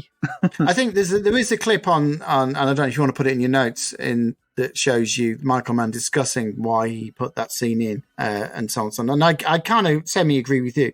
And I think it's curious that when people love films, which is why I love films, is that cult films tend to be imperfect. And you love films because they are imperfect, and you like them for that very reason. Maybe. And I can understand that it's not right. It slows down at a certain point. And for me, Manhunter ends the very second that they call for the Learjet to take them to find the killer, because it's figured out then. The film is over. They've figured out who it is. It doesn't need the next 20 minutes because you know exactly what's going on. It should have ended then, because that scene is so perfect and beautifully written and beautifully delivered by the two actors, and it doesn't need to go on. So cult films, I think the reason why we love cult films is they are imperfect. Not everyone's going to agree. Everybody can agree that, Raiders of the Lost Ark is an incredible film. Everyone's going to, Die Hard at the top of this list. I mean, incredibly well made, beautifully put together. You can barely find a fault with it, but it's not sitting on my top list. I don't know how many people say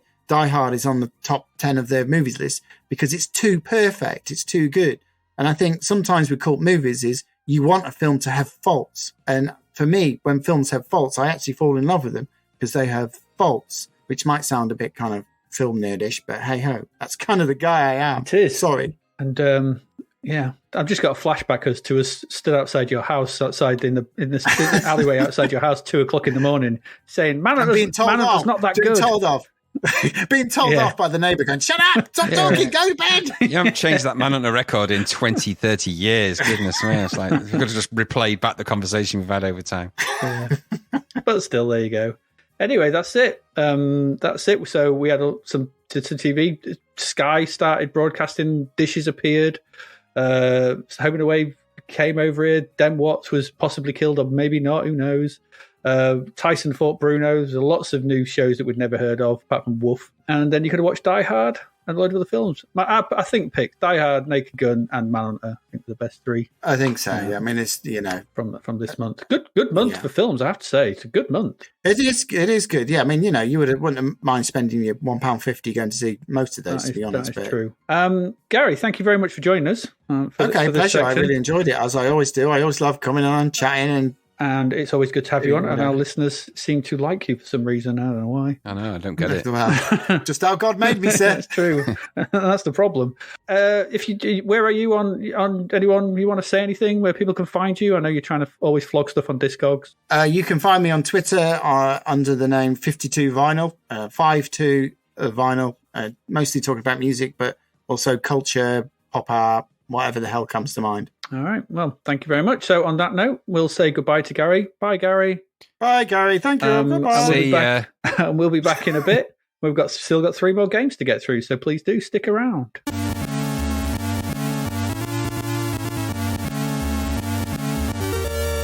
And we're back. Hope you enjoyed all that film talk. It was pretty enjoyable. I did enjoy myself. That's good. I like that.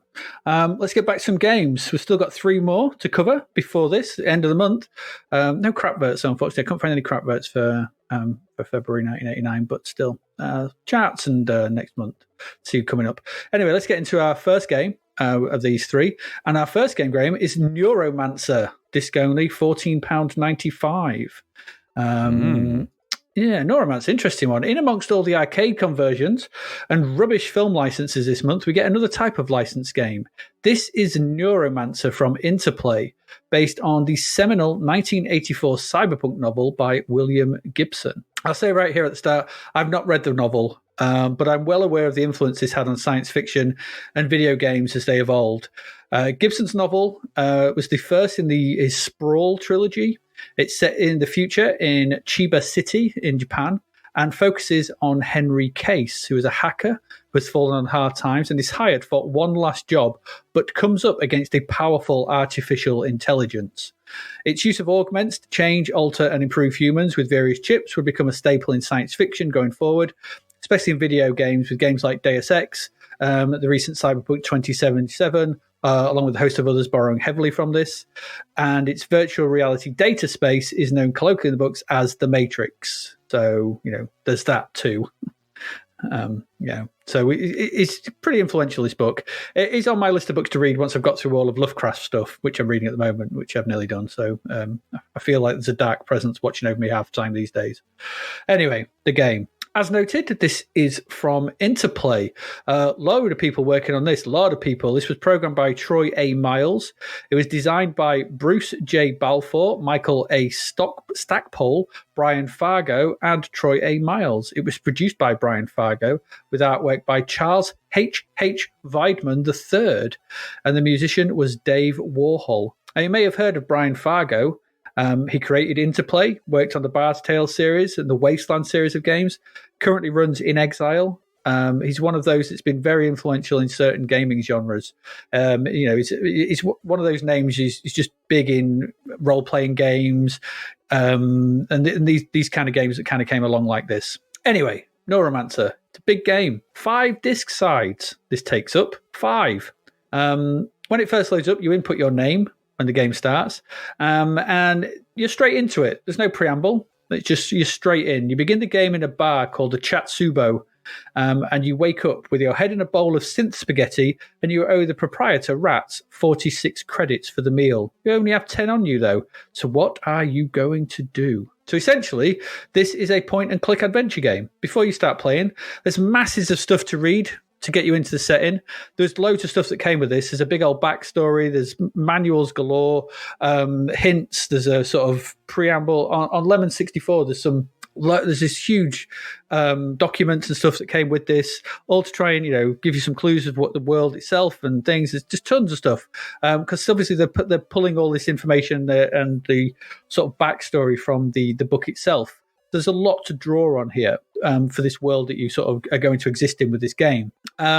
Suffice to say, you play Henry Case, and the first thing you need to do is your first challenge is to get your deck back. And your deck is the thing that allows you to access cyberspace again, which is part of the point of the game. When the game starts, you kind of at a loss as to what to do. There don't really seem to be much point. No sort of initial. You read the manual, and there's kind of no go do this. Like we saw with Maniac Mansion or things like that before. It's like, these teens have been kidnapped. Go do this. I found in this sort of thing. I read through most stuff, but I kind of didn't really get it. I was like, you're in this world. Okay, go. Okay. So that's what I found anyway. But maybe people are different if they've read through it all. There's a lot to read through. The screen itself, so when you're playing this, is reminiscent of a lot of these kind of games. It's got a graphical window at the top showing Case and the location is in. In the bottom left, there's a series of 8 icons that let you interact with the world or access the game's options. The icons are mode, which switches the info displayed from how much credit you have to the time, the date, and then your constitution level. There's inventory, which lists what you have to hand. There's a PAX button, that's PAX, all in capitals, which allows you to interact with PAX machines if one is on the screen, so in the location you're at. You can talk to people on the screen, there's a little dialogue icon. There's a button to bring up your skills, so once you start getting augments, you can start to get more skills and more things that allow you to do more stuff. There's one to gain control of the character and walk around, so there's like a little walk icon that allows you to control him, wander about the location, wander off the screen, stuff to the next one. There's one to access the ROM construct abilities, if you have them. And there's your options menu, save, load, and quit, that sort of thing. The PAX machines, there's one in the opening scene when you first start the screen, and these are terminals that sit on the walls in certain locations, and they allow you to access messages to both send and receive.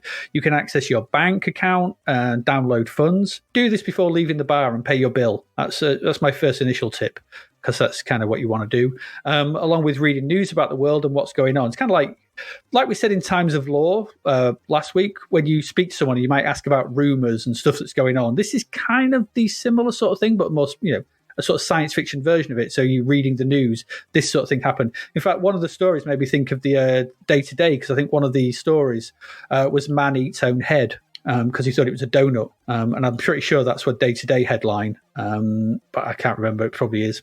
And you find out what's all going on. So, yeah, the packs, you get loads of messages, and it gives you background and clues as to what to do, like where your deck is, because you get a message from Shin going, look, I'm not keeping your deck here anymore. Come and pick it up, will you? So you know to go to Shin's, I think it's a pawn shop, PAWN, to get your deck back. And that's kind of your first port of call where you want to go.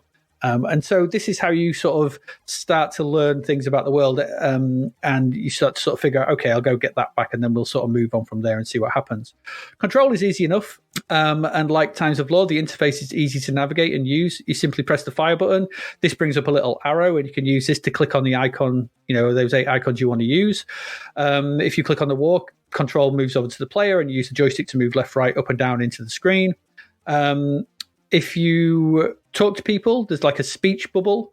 It's like a thought bubble appears at the top of the screen with a sort of phrase in. And if you move up and down the joystick, it allows you to cycle through various responses or questions that you might want to say. And pressing the fire button says it out loud. I really like this, that kind of way sort of thinks. It's like, what shall I say? Shall I say that? Shall I say, no, I'll say this. You press the fire button, it says that out loud. And then that answers a question you might have been asked, or it generates dialogue, and you can learn about people and talk to them.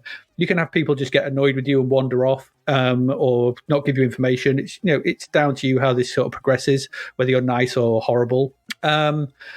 Next to these icons, the 8 icons, is a text display window, which gives you descriptions of locations when you first go to them, and describes anything of note in the location as well. So it'll sort of tell you about, like in the first one, it describes the sort of location you're in, and it gives a description of the bar, the person, Rats, the guy behind the bar who's telling you he wants his money, and things like that. So it's progress. So it's what it's doing. It's all really smooth, and it's easy to park and pass, and it works well enough. There's no real problems with sort of navigating this. It's a really smooth and intuitive UI, and the way to control things is really simple and easy. You can also use keyboard shortcut controls for walk and talk, and just press them. So you can use the keyboard. You don't have to press the fire button. You can do it all like that as well. As you progress through the story, you'll meet many characters and try to figure out what you need to do. It's one of those kind of games. It's not fed to you at the beginning. So there's a lot of game here. As you get deeper and deeper into the story, you learn more and more things about the world, what's happened, and what your sort of role in it is, and what you've got to do. I thought the dialogue was well written, and it was actually pretty funny in places. The help section on the first PAX machine, it's got this never-ending list of acronyms and initialisms. And it had me laughing with the sheer absurdity of it all, like the sob with the whoopee and the this and the that, and that's linked with that, and you have to do this and that, and it's quite funny. The descriptions are evocative. You go to the body shop where you can sell parts of your body for credits, and the guy behind the counter constantly smiles because he's had his lips removed. I found that quite unnerving. It's quite unpleasant. Movement from location to location, is a tad on the slow side, as it has to access every location from disk. So there's a lot of disk access in this.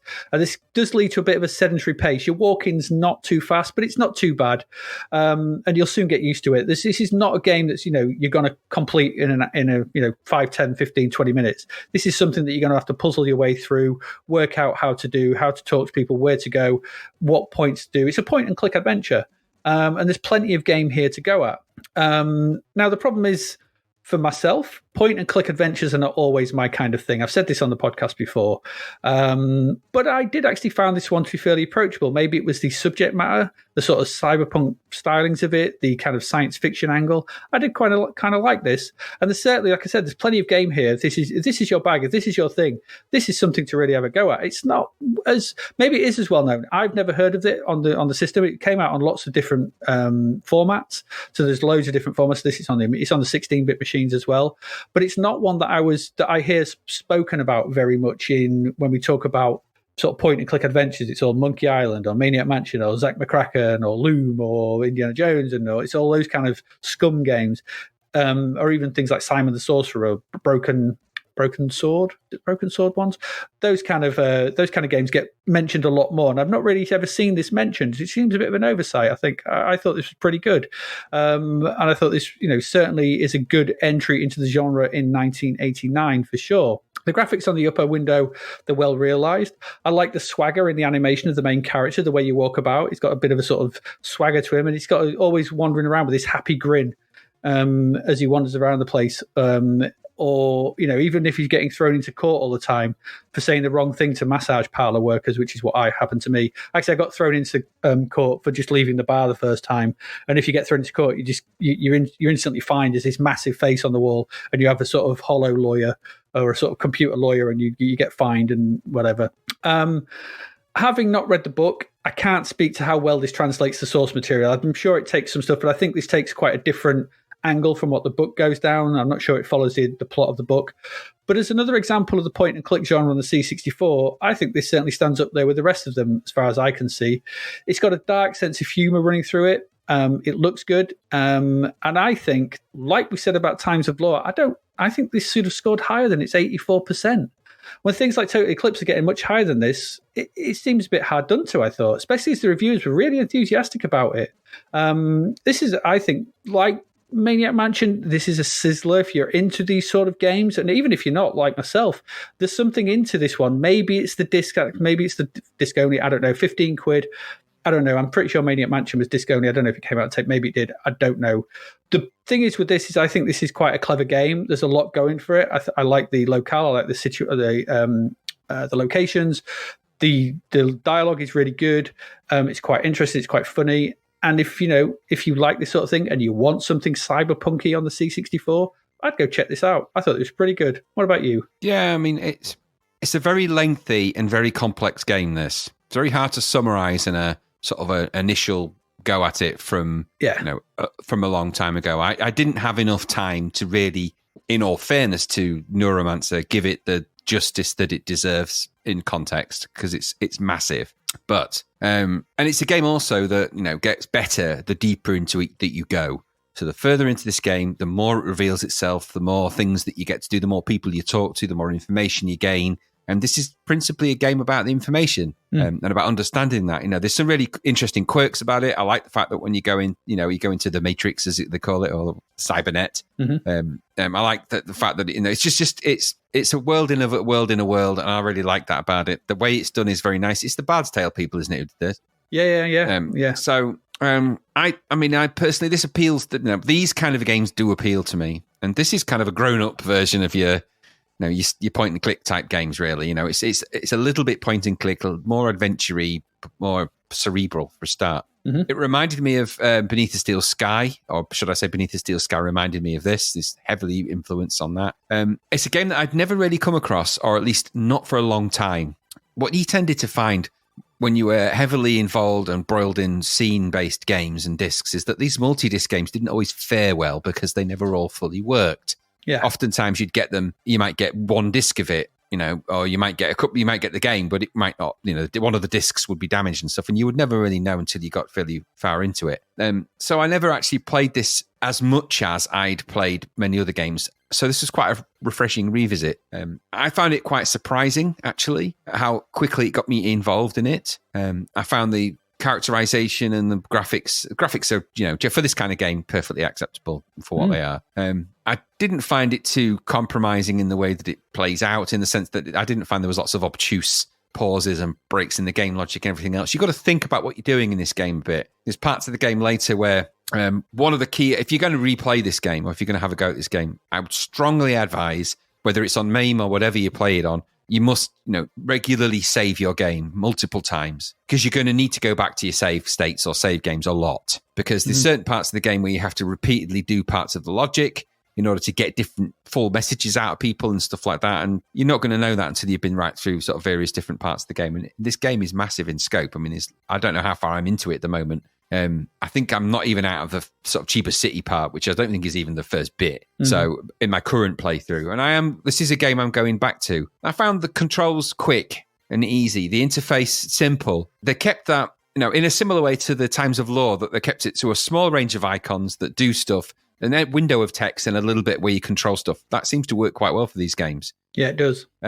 And there's a lot to this. You need to make sure you're taking notes as you go along with a game like this, because if you don't, it's just that kind of game. It's a game where you're going to go back and I can't imagine how many hours of play there must be in this. If you're not going to just sit this and do it in one go. Mm-hmm. So I thought what you've got here is a really well engineered game based on a very complicated story and book architecture that actually leverages the power of the narrative abilities of a adventure game of this type, or an RPG, or whatever genre this sort of sits in, and leverages them in a really key way to make it a very easy to control, easy game to get into. I don't think the subject is very easy for everybody, though.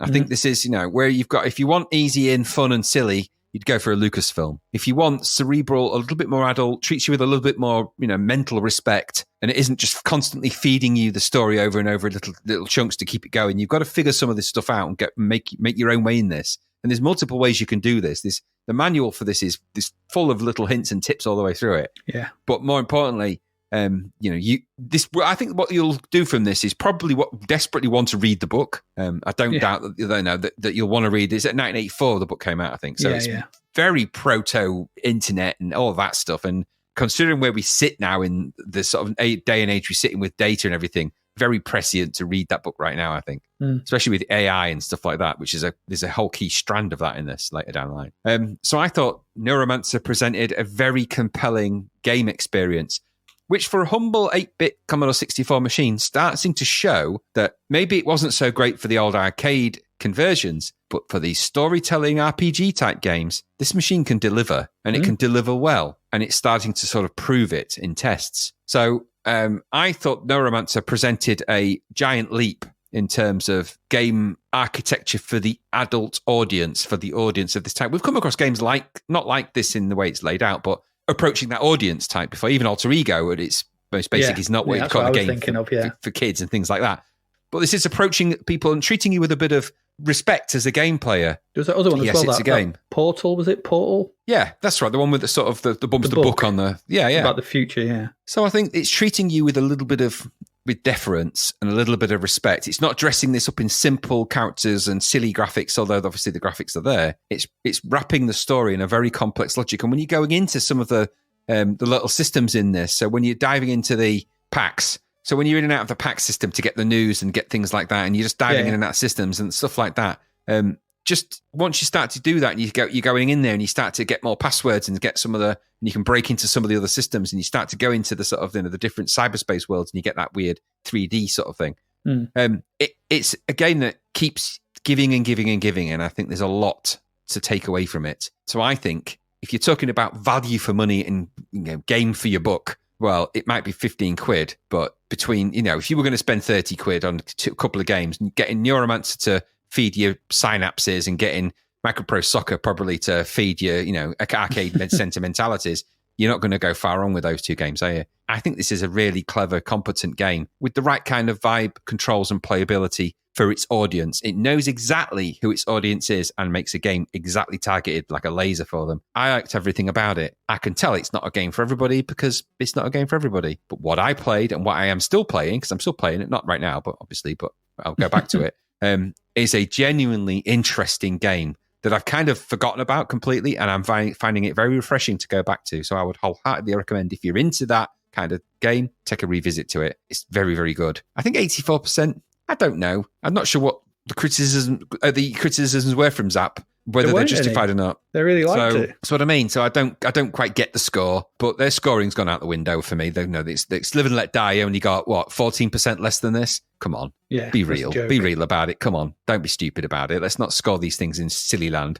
No, at the end of the day, this is a great game. It should be in the upper 90s for goodness sake, and let's not be stupid about it. But we are where we are. At least they didn't give it a pasting because they didn't know what they had. I still don't believe they knew what they had in terms of its scope, because I don't believe they got that far into it. But go play it. It's really, really. I personally think it's a very good game. So yeah, there was a series of books written by another guy called Tad Williams that I read. His Otherland series it was 1996. I think they came out 96 2001. There was 4 of them that deal with a similar sort of conceit about this sort of cyber world that's only for the sort of rich and powerful and kind of existing. Very, very Neuromancer. It's very taken from that, but and obviously leaving things like the Matrix. It just became such a sort of almost all the tropes for these kind of games seem to sort of come from Neuromancer and those William Gibson books. Oh, completely. Like all the cyberpunk stuff like Johnny Mnemonic and all those kind of stuff. Yeah, totally. But, I mean, it's such a heavily influential book. And funnily enough, a book I've never read. How ironic is that? No, like I said, it's on my to read next list. But the thing is, I've just finished Pale Fire by Vladimir Nabokov. I don't know if I'm ready to go into another very cerebral book for a while. I just need a little bit of I need a bit of a break. Probably. Yeah. Well, like I said, I'm just reading all the Lovecraft stuff. So, exactly. But it's on my radar, and I'll give it its fair dues because the game is. And I think the game would have inspired quite a few people to do that as well. So yeah, hats off to them. Very good game. That. Yeah, it is. There you go. That's Neuromancer. We approve. We approve of Neuromancer. Let's see if we approve of our next one.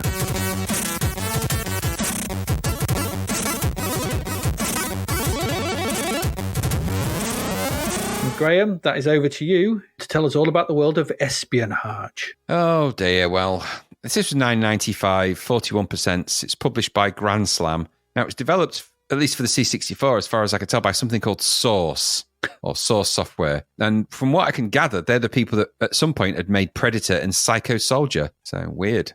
And because Psycho Soldier, you'll remember from the horrible whale sound that character made in the game. So this is a game based on another game based on a board game, and it's a board game I'd never heard of. Information was a little bit scarce, I found, when on an initial search for this, because one, it's difficult to filter given that the name of the game is Espionage, which is also a million other things and hits on a search engine. There's also other games called Espionage, as well as card games and another board game called Espionage, which is not this one. There's another one. And there's also, it's a fairly common noun at the end of the day, right? So yeah, I'm trying to sort of scrape together what I could from the various sources. I noted later that you found the Amstrad version of the control, the sort of game instructions, which do give you a bit more scope about what it was. I didn't have them when I played it, and after playing it, I wasn't going to go back and revisit it because it didn't really, even knowing what the parts were, didn't add anything to it. So no. So the ultimate goal of the game, board game or otherwise, is to find 4 microfilms. Each contains details or plans of some kind of ultra weapon. To become the master spy and win the game, you and your team must be the first to collect these microfilms, of which there's 4, I believe, and get them back to your secret base. This is a turn-based game and is played by up to 4 people, or combinations of players and CPU in the C64's case. Each player controls 12 agents, that's 2 surveillance agents, 4 secret agents, and 6 courier agents. Each of these have different ways of moving, ultimately, and operate differently in the game, and also can only do certain things. So only the couriers and the surveillance agents couriers and the secret agents, I think, can actually handle the microfilms and move them around and stuff like that. The game is played across a game board that represents the world, capitals, airports, deserts, etc. I didn't quite get that from the C64 version, but apparently that's what it is. And you move it. So the idea is you move around the board, I think with a dice roll in the game, or a couple of dice, find the microfilms, and should you encounter them, kill any opponent agents, and take away the microfilms off if they have it. So that's kind of the plan. It's all completed. That's in the board game, completed by hopping over them, similar to how drafts plays. Apparently, you can do that in the game as well. You can sort of hop over and sort of take the piece as opposed to what it would be. It sort of doesn't play quite like that in the way that you can sort of work with sanctions and stuff like that later down the line, but I'm not necessarily going to get too far into that. So each player takes a turn. The game board has a distinctive pattern over it and is broken into lots of smaller squares, which form the ways you can move. You start on the points of a compass, so each for the 4 players is north, south, east, and west. Each player takes a turn to move their various agents around the game board, trying to become the master spy. It actually starts in kind of phases, and phase 1 is the forget the official name of phase 1. I think it's détente. The détente is where you position your agents around the board, and then so the game plays out after that. It's actually, I found it's going to be quite difficult for me to give a very accurate rating about this, because initially I had absolutely no idea what I was doing. None.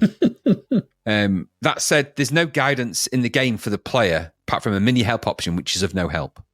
So the game doesn't give the players any affordance about the game. You either have the rules and you know how to play it, or you don't. There is no in for this. So That's a blocker really for me. The C64 game starts with a series of options controlled with the directions of the joystick. something that initially confounded me for reasons I can't explain. So I don't know why. I just found it strange as I was trying to get the player 1 and player 2. So you choose the number of players or by choosing human, computer, or nobody. If you want to sort of play it solo or play it for 1 or 2 player. Once you've done that, you enter the names of the players. Only 4 letters though, which is a bit stingy. So, and then you choose whether you to play to a time limit or till someone gets all the microfilms, which is, and so you can play either a version of the game where you've got so long to do it, or you can play it as the other way. You choose how long each player has to make their moves, which is 30 or 60 seconds. And then you choose something called sanctions, yes or no, which will sort of look at the way sanctions work. It's a little bit complicated in the way that it plays out. And you've really, at this point, without the instructions, I had no clue what that meant at all. And then the game, once you've done that, the game starts and you're off. You'll be presented with a game view split into 2. On the left side of the window is the top-down view, almost all of the board game or the game board, which is a bit stupid, actually, on a game like this. I don't quite know why they did that, because the UI on the other side is quite big, and you could have just shifted it over about 20 pixels and fitted the old damn thing on. Or put the UI at the bottom of the screen. I don't know why they did it that way. On the right is the UI, with each player in the game or not presented with a small icon, their name, player number, their current money held, and the number of microfilms they have or haven't got. At the bottom of that window is a giant options button, and the name of the game is at the top. It is. You could have said there's a better way you could have designed that screen.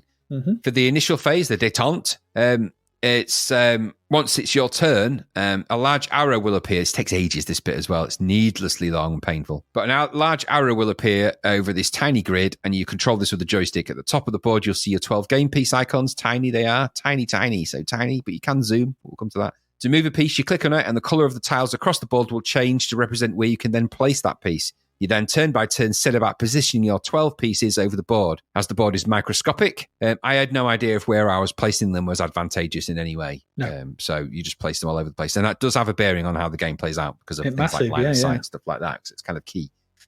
So once you've done all that, and it takes ages, think each player on it, if you set for a 4-player game and there's 12 pieces for each player, you're going to be there a while. I was going through that, and it takes ages.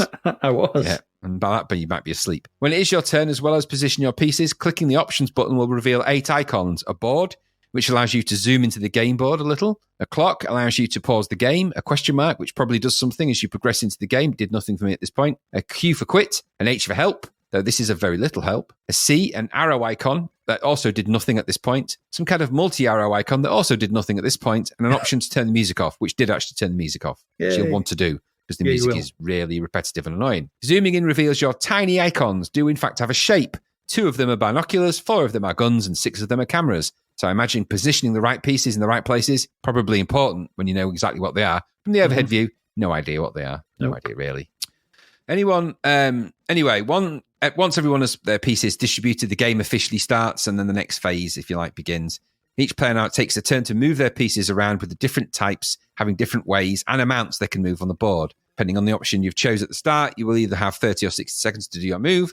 And again, you select your agent and move them with the arrow, or click the options button. Now you can use the C arrow to make a move for you, which is kind of an advisory move. And the multi-arrow makes the opponent's pieces flash, suggesting something. Don't know what, though. If you move your agents in certain ways, they will take your opponent's pieces. And somewhere there are microfilms. And meh, it's as far as my interest in this really got. Taking a brief scantily look at the instructions. So once you do get through the sort of détente, if you like, there's an entire section about the idea of the way the sanctioning works, which is because it's an espionage game, and there are sort of ways that this game can play out differently. That plays around the idea of signs of weakness. So if an opposing agent is in your line of travel or fire, you've got to terminate them. Otherwise, you get sanctioned for doing that if you don't take the appropriate actions for doing that. So again, you can play with those kind of rules. But once you get into the game, and it says the conflict begins in the instructions, you then start moving your pieces around, and only certain pieces can carry the microfilms. You've got to basically try and sneak the microfilms, all 4 of them, and sneak around getting them off the other opponents who may already have them, and sort of navigating your way on the board and being quite sneaky, and sort of so you can see people move in. and move around. And that's as much as information and as far as I got into it, because at that point I was kind of tired of squinting and looking at tiny little dots on the screen and tiny little icons. The key issue for me here, of course, is that initially, without the instructions, it's just next to impossible to understand what's really going on in this game. And it's not a board game I had any experience of either. But perhaps further to that, the game gives so little away visually and through instructions on the screen that it's also difficult to understand what is happening based on any kind of affordance that might have been given to you anyway. I don't doubt there's a good game in here, as the board game does look to have some good fun about it. It looks like an intriguing concept. But attempting to play it like this is like trying to play chess without knowing any of the rules of the game, just moving pieces around on squares. The graphics are very, very small. And again, this is another board game to C64 conversion where you don't see the whole game board. That can only be a disadvantage in a game about line of sight and things like that. Yes, you can zoom in, but I don't see how that would help you if you don't know what you're zooming into or what anything means. On-screen items are high-res generally with some medium-res spy faces in the UI, but other than that, pretty simple. The music is a dreary and annoying drone version of the Peter Gunn theme, which you will want to stop. There are no sound effects that I came across. I think maybe if you'd played the board game and you knew what was going on, you'd probably have an affinity for this and you might be okay with it. Though that partial game board view and its tiny icons, I think, would be a frustration compared to a board with pieces on it. I don't see this being better than playing the physical game. And that ties into the key theme here. Some board games are just better left as board games. And I think this is a classic example of that. It just doesn't feel like fun, nor intriguing, nor any kind of exciting foray into the world of spies. What you end up doing is moving tiny nondescript character graphics around a giant grid with no real feedback, imperative, or clue what's going on. The result, the off switch. I'd suggest you go and find and play the board game, because I think you'll probably find it's a really good game played with your friends in that context. For this C64 game, I don't think anyone's having any fun with it. What about you? Nah, another week, another bad conversion of a board game. It's best left on the tabletop. Simple, really. Slowly moving an hour around, trying to make out what the icons are, then watching very little happen whilst the dreadful dirge of a tune endlessly loops is not the way to enjoy this type of game. Even if I was familiar with the board game, which I'm not, I don't think I'd enjoy this. All of the board doesn't fit on the screen again. I don't know why. Just make the bits on the right smaller and you would have had more room. They nearly fit it, but like those bits on the side with the little animated spy icon and stuff going, looking up and down. It's like, why? Don't need that. No one needs that. Nah, I didn't like this. Ill-advised, annoying, boring, and baffling. Even reading the rules, which I'd found for the AMS version, didn't help. Not for me, this one. I guess, just some board games best left on a board, It's like what we said about that absolutely. Like that Scruples game, Just because it's a board game, don't mean it's going to be okay on the CC2. I mean, okay, you might like it if you do like the board game, you know what you're doing and you just want to play against a computer. But it's just, there's a better way of doing this. I don't know why it's not full screen. I don't know. No, not for me, this. Bit dull, bit boring. 41% probably about right. I'm sure it's all right, but yeah, I'd say it's about right. Yeah. There we go. That's Espionage. Let's move on quickly. Let's leave that behind and get into our last game for the month.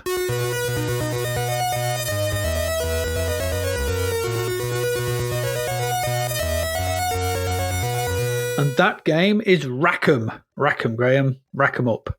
Rackham. This is $9.95 from Artec Digital Solutions. Courtesy of Accolade comes Rackham, another in the recent run of sports sims from Accolade.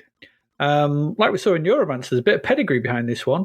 Designed by Rick Banks and Paul Butler, produced by Jay Stevens, coded by Martin Edwards and Philip Armstrong, graphics by Grant Campbell, and music by Paul Butler. Quite the team here. Various members working on games like Ace of Aces, Apollo 18, The Train, Killed Until Dead, Desert Fox, Mini Put, and quite a few others. That's not a bad track record. It's not a bad team to pull from. So we've recently seen Accolade's take on tennis with Serve and Volley. Their take on basketball with Fast Break. And I know there's a boxing game coming up as well called TKO. But here's their take on all things ball and cue with Rackham, which lets you play all manner of pool and snooker, but with one rather annoying omission, which I'll come to in a bit. After the game loads, you have the usual Accolade stylish intro. We kind of get weirdly like a guy there's like the middle bit of a guy just walking past the screen. It's really weird. It's like, well, this sort of sleazy sort of music kind of play, doom, doom, doom, doom, doom, sort of music plays. And you press the fire button, and then we get to see this sort of the guy behind the counter, obviously at the pool hall, is this mustachioed man with mirrored sunglasses sitting behind his counter. And he's like, what do you want? And he's like, what do you want? It's really nicely drawn. It's really nicely presented. It's a cool beginning. And from here, you can pick what you want to do. So you press the fire button, and you can play, or you can, if you leave it, you can let a demo of trick shots load in and watch them should you so desire. They're actually quite cool to watch. I was watching them for a little while before they looped around. That was all right. If you do press the fire button, it asks you to first put in the names of the 2 players, and this is the game's major issue. There's no single player mode. It has to be 2 players. I was looking for the single player mode for ages, and then I realized there wasn't one. So this is quite the letdown for this kind of game. Serve and volley, the basketball, they are single player games. I'm sure they could have done a single player mode for snooker, but it is what it is. It has to be 2 players. So anyway, you then get to choose the game you want to play, and you can play from normal snooker, 8-ball, 9-ball, pool, or a custom game where you can mess with the rules as you play, move around the balls and stuff like that. So, but if you play one of the standard games, once you've chosen the game, the guy behind the desk says rack 'em, and the game loads in. So once it loads, what we have here is a standard viewpoint we've seen in loads of other snooker games above the table. So it's top down, and we're viewing the table from the top down. We saw this in games like the Steve Davis one. That Steve Davis one we saw 500 times. It's that similar sort of view. It takes up bigger part of the screen though, but it's that view looking down on the table. Unfortunately, it does do that thing that we complained about in the other games as well, where the table's exactly the same size and the balls are the same size, whether you play pool, 8-ball, 9-ball, or snooker, which is annoying. Snooker's played on a 12-foot table. I know this, having played snooker on many a proper-sized table. It's 12 foot. They're huge. It certainly is. And pool is played on 6-foot tables or thereabouts. There's a big difference. There's like one's twice as big. So it's weird to have them all played on a single-sized table because the games of pool feel massively empty or not. It doesn't feel like a 12-foot table for the snooker. It just feels the scale's a bit off. I don't know what it is. Anyway, when you start a game, you're asked who's going first. So player 1 or player 2, whoever's going first, you can pick. You can actually pick, or you can opt for the option. I can't remember what they call it, but you hit the ball down the table, and the closest to the base cushion starts. So you ping it off you got to hit it all the way down. It bounces off the bottom cushion, and you got to hit it closest to the base cushion. And whoever gets closest, they take the break. Once this is done, the control system is the same for all the games. There's just some extra selections needed depending on the game. So whether you're playing 8-ball, 9-ball, pool, or snooker, the general control system is the same. If you're playing one of the other games like pool or something like that, you have to nominate a colour in pool, and then you have to name the pocket you're going to pot it in, etc., etc. But essentially, this control system is the same throughout all of them. So once you started playing, it's fairly easy to get used to. First thing you do is select the ball you want to hit. So this kind of aims it. So like I said, there may be some extra selections here. So you pick the red or the if you're playing snooker, let's say you're playing snooker, you pick one of the reds, and that's where you're going to hit it. That's where you're going to aim at. And next, you aim where you want it to go. And you do this by moving a ball icon around the edge of the table. And this kind of alters the angle at which you will hit the ball that you're aiming at. So essentially, this makes it really easy to line the shot up with a pocket because you put the ball where you want it to hit over a pocket. So you don't have to angle it with a line. I quite like this because it's not as easy as it sounds. And I'll come to why in a bit. So you kind of put the ball over the pocket, and that sort of says, right, you want to hit it at this angle. This is where you want to hit it. And if you hit it perfectly, it's got to go in the pocket. Cool. Your next part, you have to select the spin you want to put on the ball. This is labeled English in my range, which I didn't understand. I don't quite know why it was, but it's a spin.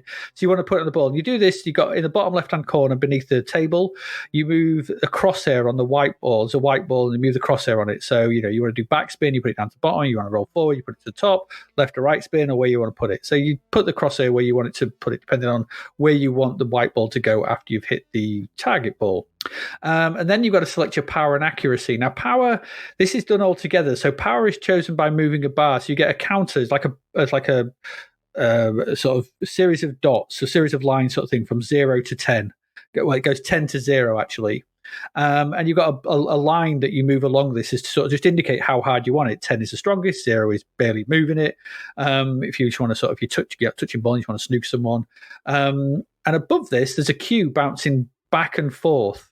And so it's going from the line you've chosen, which is the speed point, towards a cue ball, which is to the right of the counter. So this cue is going towards the cue ball and then back towards where you've put the line. So that's how it works. The higher the power, the faster the cue bounces back and forth. So if you've got high power, this cue is bouncing back and forth really fast. If it's a slow shot, it's bouncing quite slowly. Now, what you've got to do to make sure that your shot is accurate is you have to press fire when the cue is as close to the ball as possible. Don't do what I did in my first few shots and thought you had to actually put it as close to the line on the bar, because your shots will go nowhere near where you're expecting them to, because it's essentially like you've miscued. And that's what happens. So you've got to basically, when the cue is essentially just touching the white ball, press the fire button. The closer you are to it, the more accurate your shot. And so that then this is what feeds into, it's easy to aim for the put in the where you want to hit the ball to put it into the pocket, but getting that shot is quite hard because you've got to make sure that you press the cue in this arcade a little bit to get on the closest to the white ball as you can. Once that's done, there's a little pause and then the shot is taken, and that's it. If you've potted a ball, you continue as per the normal rules of snooker, pool, et al, whatever. And it's a game of snooker, it's a game of pool. If you've missed the shot, then the next person takes their shot. If you foul, they get to have a go, so on and so on and so forth. The presentation in game is pretty good. There's a couple of commentators at the bottom after the shot is taken, and there's some text in a box between them, or it might be the two players. I'm not sure what the two people are. Could be commentators, could be bottom, it could be the players, I don't know. But there's some text in the bottom between them, letting you know whose go it is, whether you fouled, etc., etc. How well you did, if you potted one, what ball you select. So, if you potted a red and you're going for a pink, you've selected pink, it tells you, and so on and so on and so forth. It has the look of an Accolade game to it. There's a certain look to some of these games, like Killed Until Dead and games like that. It has those kind of visual flourishes and touches. It feels very polished. The physics on the balls are probably the best we've seen in one of these games. I thought the balls rolled around and bounced realistically enough. There's none of this crazy bouncing and speeding up of cushions and stuff that we've seen in other games. They're in the 8-ball or 9-ball or the pool game where you've got spots and stripes. You can see clearly the spots and striped balls, and they roll and sort of are animated properly, so you can make those out nice enough. So you can have a decent game of snooker or pool, should you have a friend to hand. Otherwise, it's a fairly lonely experience, this, playing on your own. You want to play against someone, it should be a single-player mode. I don't know why there is no one-player option here.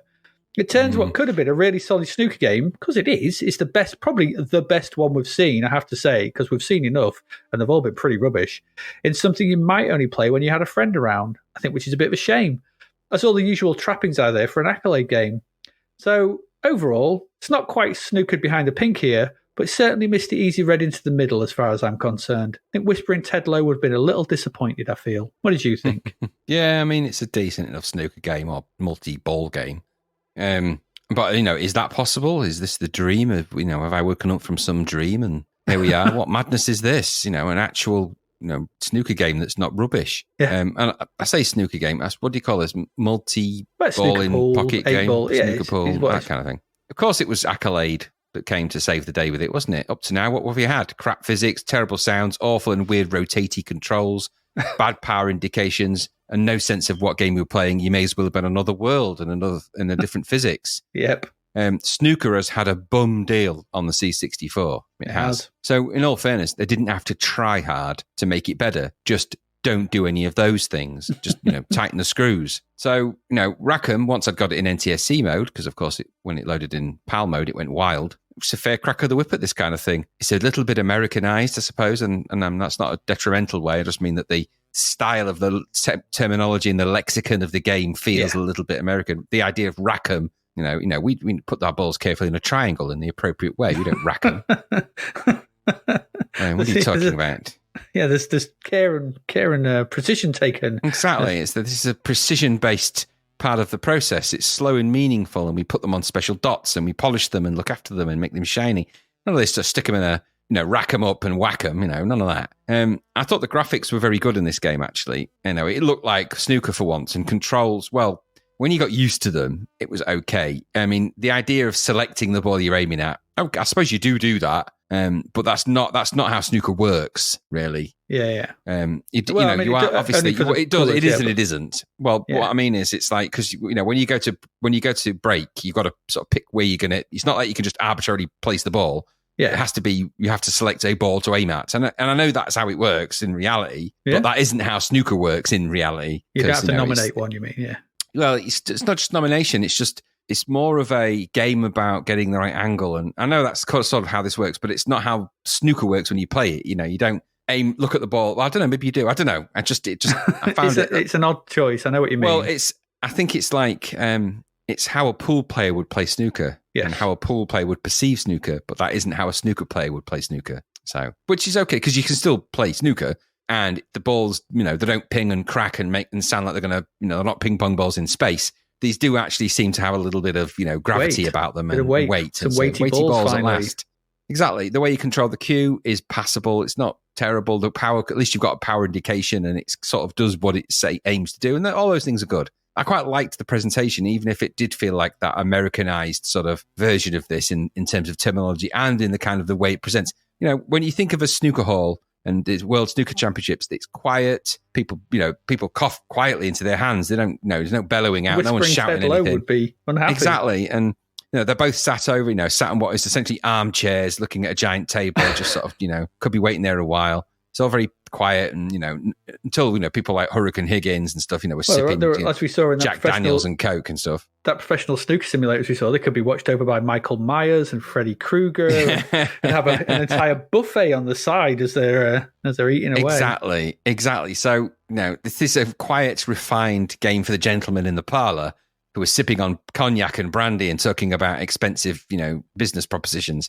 And so, to go in there with this kind of hokey kind of, in a bar, rack 'em up Jack. I don't know that those, at least we've got a decent snooker game out of it. Yeah. Albeit that may be a bit rough around the edges in terms of its sort of presentation in that way. I think this has been influenced by Colour of Money. Yeah, completely. It's because it's their American company. It has an American, localization to it, which is fine.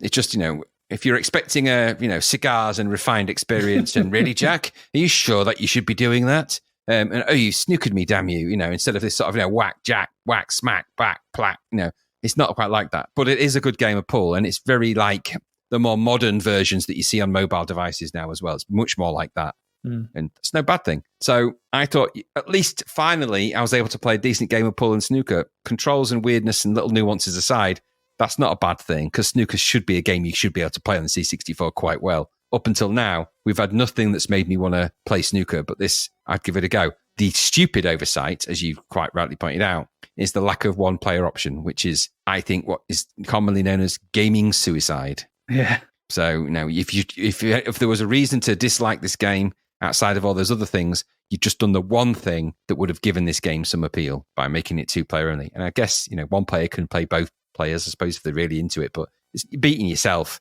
As much as it sounds like fun, it's not. It's not. So, no.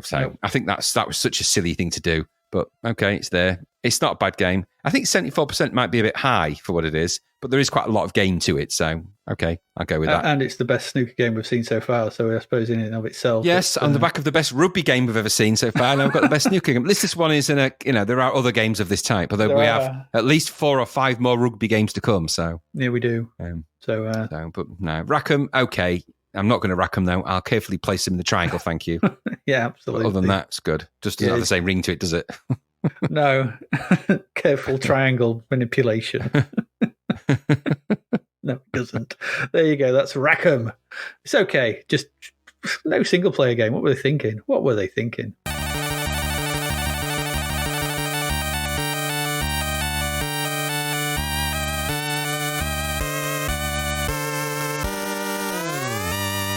Anyway, there we go. That's it. That's our 6 games for this week. What did we look at? Well, we looked at Thunderblade, which impressive what they squeezed in, but lots of squares. That squeeze comes with a hefty price. With a heavy price of that squeeze. Yeah, Guerilla War. I don't know what they squeezed out of this. Something was squeezed. Wasn't squeezed enough. It was horrible. What came out? They squeezed something and something came out. Squeezed out of existence. Terrible. Then we had Live and Let Die, which was Boogie Boy in a boat. Yeah, Boogie bouncy, Boy. It's Boogie Boy. Buoyant, buoyant. It's Boogie Boy in boat form. Yeah, it is. Boaty boy. Yeah, then we had Neuromancer, clearly the pick of the week. Yes, very, very good. And very good game. Impressive point-and-click adventure. Espionage, board game too far. Yep, don't do it. Don't do it. And finally, Rackham. Decent, good, best snooker game, but overlooked, lacking single-player mode. That's it. That's it for this week. There are no crap verts, unfortunately. That is it for February. We have done February out. I'm just going to go through the chart for February. This is from Commodore User. Down to number 10 was Pro Ski Simulator. Okay.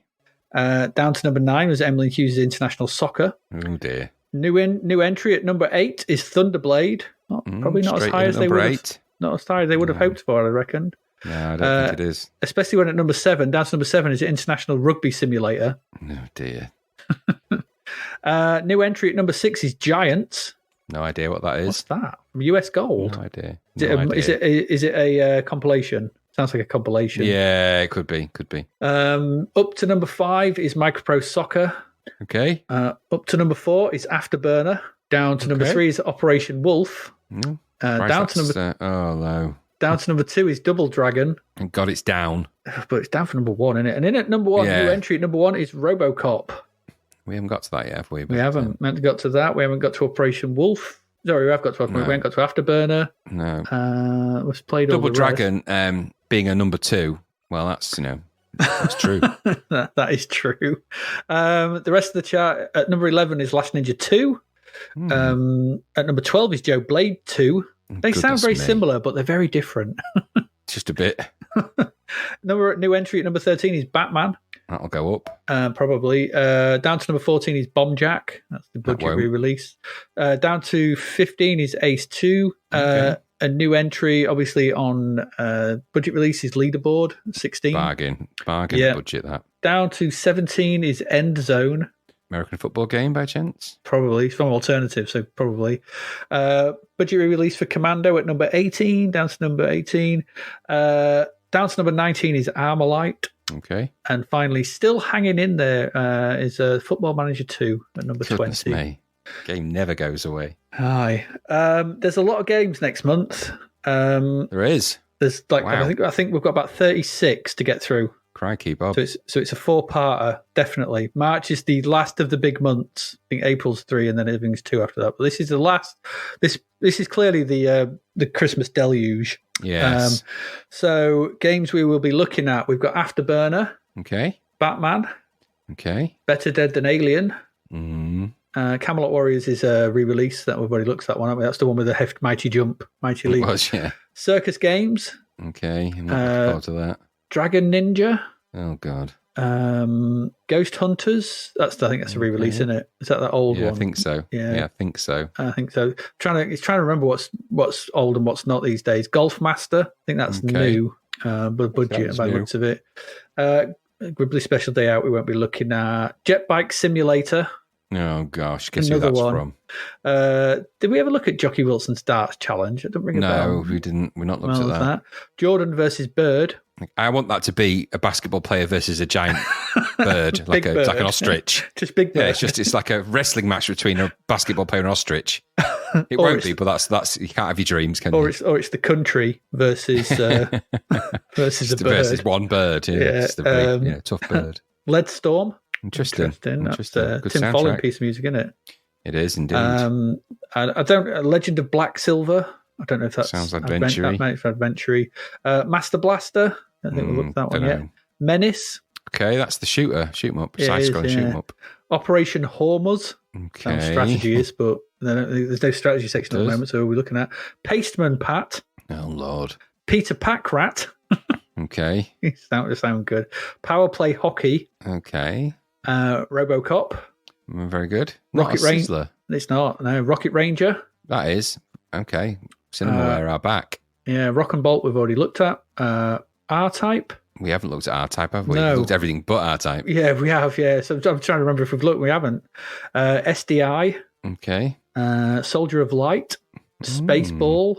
Okay. Star Ray. Wow. Okay. Steel. Never heard of it. The most generically titled game ever. Superhero. Gosh. Not looking forward to that. quickly followed by Superman, Okay. then Super Sports, Okay. and Super Stuntman. Okay, all the supers are out. I didn't know there was a Superman game on the 64. Interesting. Well, there's something. Techno Cop, Okay. Terror Fighter, Oh, Lord. Tiger Road. Is that an arcade conversion? I think I think so. Yeah, TKO, which is the last of the 4 Accolade sports games. It's a boxing one. Spitting Image. Okay. Vec Le Mans. Right. Okay. Zack McCracken and the Avian Mindbenders. Okay. And finally Zamzara. Okay. Okay. That's a lot of games. There's a lot of games there. There's a lot of big games there as well. Got to carefully split those up. Yeah, I'll make sure they are split up. But that's it. So that's what's coming up over the next 4 weeks. Wow, some heavy hitters in there. There are, yeah. I think we've got something like about 9 episodes, so it's back to an old school. I'm actually really looking forward to visiting some of these again. Obviously, Zack McCracken, I love that game anyway. But there's other ones I'm looking forward to in there, like Rocket Ranger. I haven't played in a long time on the 64 because obviously I've got it more on the Amiga. But I remember the C64 version being mind-blowing. They got to nick in loads of the graphics for demos. In fact, there's an entire S-Express demo called Watchman that's blatantly the wrist graphic from Rocket Ranger, where we did a little demo on a little screen that you have as your wristwatch thing. Well, you might as well. Yeah, well, it's an iWatch. It's nowadays, if we had an iWatch. Back then, of course, it was future science fiction stuff, but now we've got them. We've actually got those things. It was Neuromancer type shit. Yeah, really absolutely.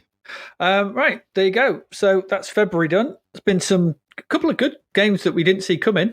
Yeah, but some utter guff. That is true as well. Yeah, that is true.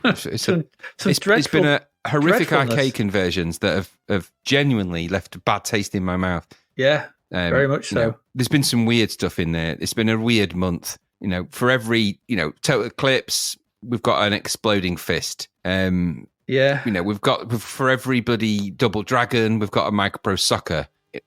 Just this, the sea of crappy arcade conversions is just knows no bounds. And just why do it? I don't know. Blip video game classics and Ocean Guerilla Conqueror. War and Blip and just silly and strange things. We've had some strangeness. We Live and Let Die was an odd thing to release. Yep. And if you want to define, I know it was Dick Jones and OCP that released it, but if you if you want to look at this period of the C64 life and you want to understand how money making was really done at the core level with some of these releases, that is a classic example of taking one game that wasn't really finished, sticking 007 on it and releasing it because you can, and just calling it and totally cashing in on people's good natures about 007 and James Bond, which is a big strong license in the UK specifically. Just that's Dick Jones or whomever made that decision. Whether it was the right thing to do for the business and he killed Bob Morton because he decided he didn't want to do it, it's irrelevant. It just seems like it's a bit of a rip-off, and those arcade conversions are equally, if not more than, a worse rip-off. Terrible things. But there's been some gems, haven't there? Times of Law, Neuromancer, great games. So, there has been some good games. Thingy was pretty good. Macro Soccer. Yeah, we had technically the best rugby game we've played. Or the worst. Hellfire Attack wasn't terrible. It was better and had a weirdness to it. But yeah, Times of Law and Neuromancer, clearly the best two that we played that month. There we go. That's it. That's February done. If you wish to support the podcast, you can do that financially. You can head on over if you just want to buy us a Ko-fi, kofi.com/Zapped to the past or whatever it is. And you can buy us one there. That's greatly appreciated. If you want to sign up for the Patreon, you can do that as well. That's patreon.com/Zapped to the past. That would be hugely appreciated as well. There's 2 tiers. There's the chicken is a quid. Or there's the full tier, £4 odd, £4.50, which gets you access to the Discord, Ask the Podcasts, and all that kind of stuff that goes on. And you get the podcast early on the Friday instead of the Monday. So, and it helps us out hugely as well. If you can't do any of that, if you could, you can check all our episodes out on Deadlock's PDF format. That's really cool. If you search for Deadlock and Zapped to the Past on Twitter, you'll find that. If you can give us a shout out on Twitter, or if you've got time, I suppose it really helps. Chuck us a review on iTunes or something if you are liking what we're doing. If you like what you hear, it doesn't have to be long. This has been quite a long episode, I feel. I didn't think it was going to be, but it is. It's to round out the February. We'll be back with March. Anything else you want to add, Mr. Raddings? No, just saying, if you do fancy buying any merchandise, you can go to zaptothepast.shop, or you can find the Redbubble links, both of which are in the show notes. But that's zaptothepast.shop, where you'll find some funny T-shirts and stuff. Yeah, get yourself a cool hat or a T-shirt. Do it. That'd be good. Or a mouse mat or a pin button. Yeah, they're all out there. These The things links are all available. in the show notes, so go and explore at to your heart's content. All very reasonable prices. Or my name's not Dick Jones. Bob, reasonable price, yeah. Bobby, reasonable price. Brother to Jack. Jack expensive, yeah. Jack expensive would sell nothing cheap. Bobby reasonable price would. If you buy a T-shirt from us, at some stage, Lord Humongous is very happy about that. He will. He really wants to eat the ice cream. He does. So, on that note, as per usual, I have been Adrian Mills. And I have been Graham Raddings. And you have been listening to Zapped to the Past. And we will see you again next week, where we start our coverage of March 1989. So, goodbye and see you then. Thank you for listening to the Zapped to the Past podcast. We hope you enjoyed our deep dive into the world of Commodore 64 games, as well as the music, films and TV from around the 1980s, driven, of course, by the issue of Zap 64 magazine published at that time. We will return with a whole new batch of games and stuff to talk about next week. Until then, if you want to listen to or download previous episodes of Zapped to the Past, and why wouldn't you, they can all be found on our website at zappedtothepast.com, as well as being available on Podbean, Apple Podcasts, Google Podcasts, Spotify, Deezer, Audible, Player FM, and, well, pretty much anywhere where we can upload them. By the way, we do always love to hear from our amazing listeners, so if you'd like to contact us about anything in the podcast or beyond, you can do so by emailing us at zappedtothepast@gmail.com. We're also active on Twitter under @ZapTother, as well as Facebook, Instagram, and most social media platforms. Just search for Zap to the Past and you'll find us. Oh, and if you like the podcast and what we're doing, please do like, share, review, rate us. It really helps. Something, apparently. The Zap to the Past podcast is written and produced by Adrian Mills and Graham Raddings, and recorded at Flaky Bits 2.0 Studio. All opinions expressed are those of the writers, and while we indeed love Zap 64 magazine, the Zap to the Past podcast is not affiliated with it in any way. Stay safe, see you next time, and remember, we play these games so you don't have to.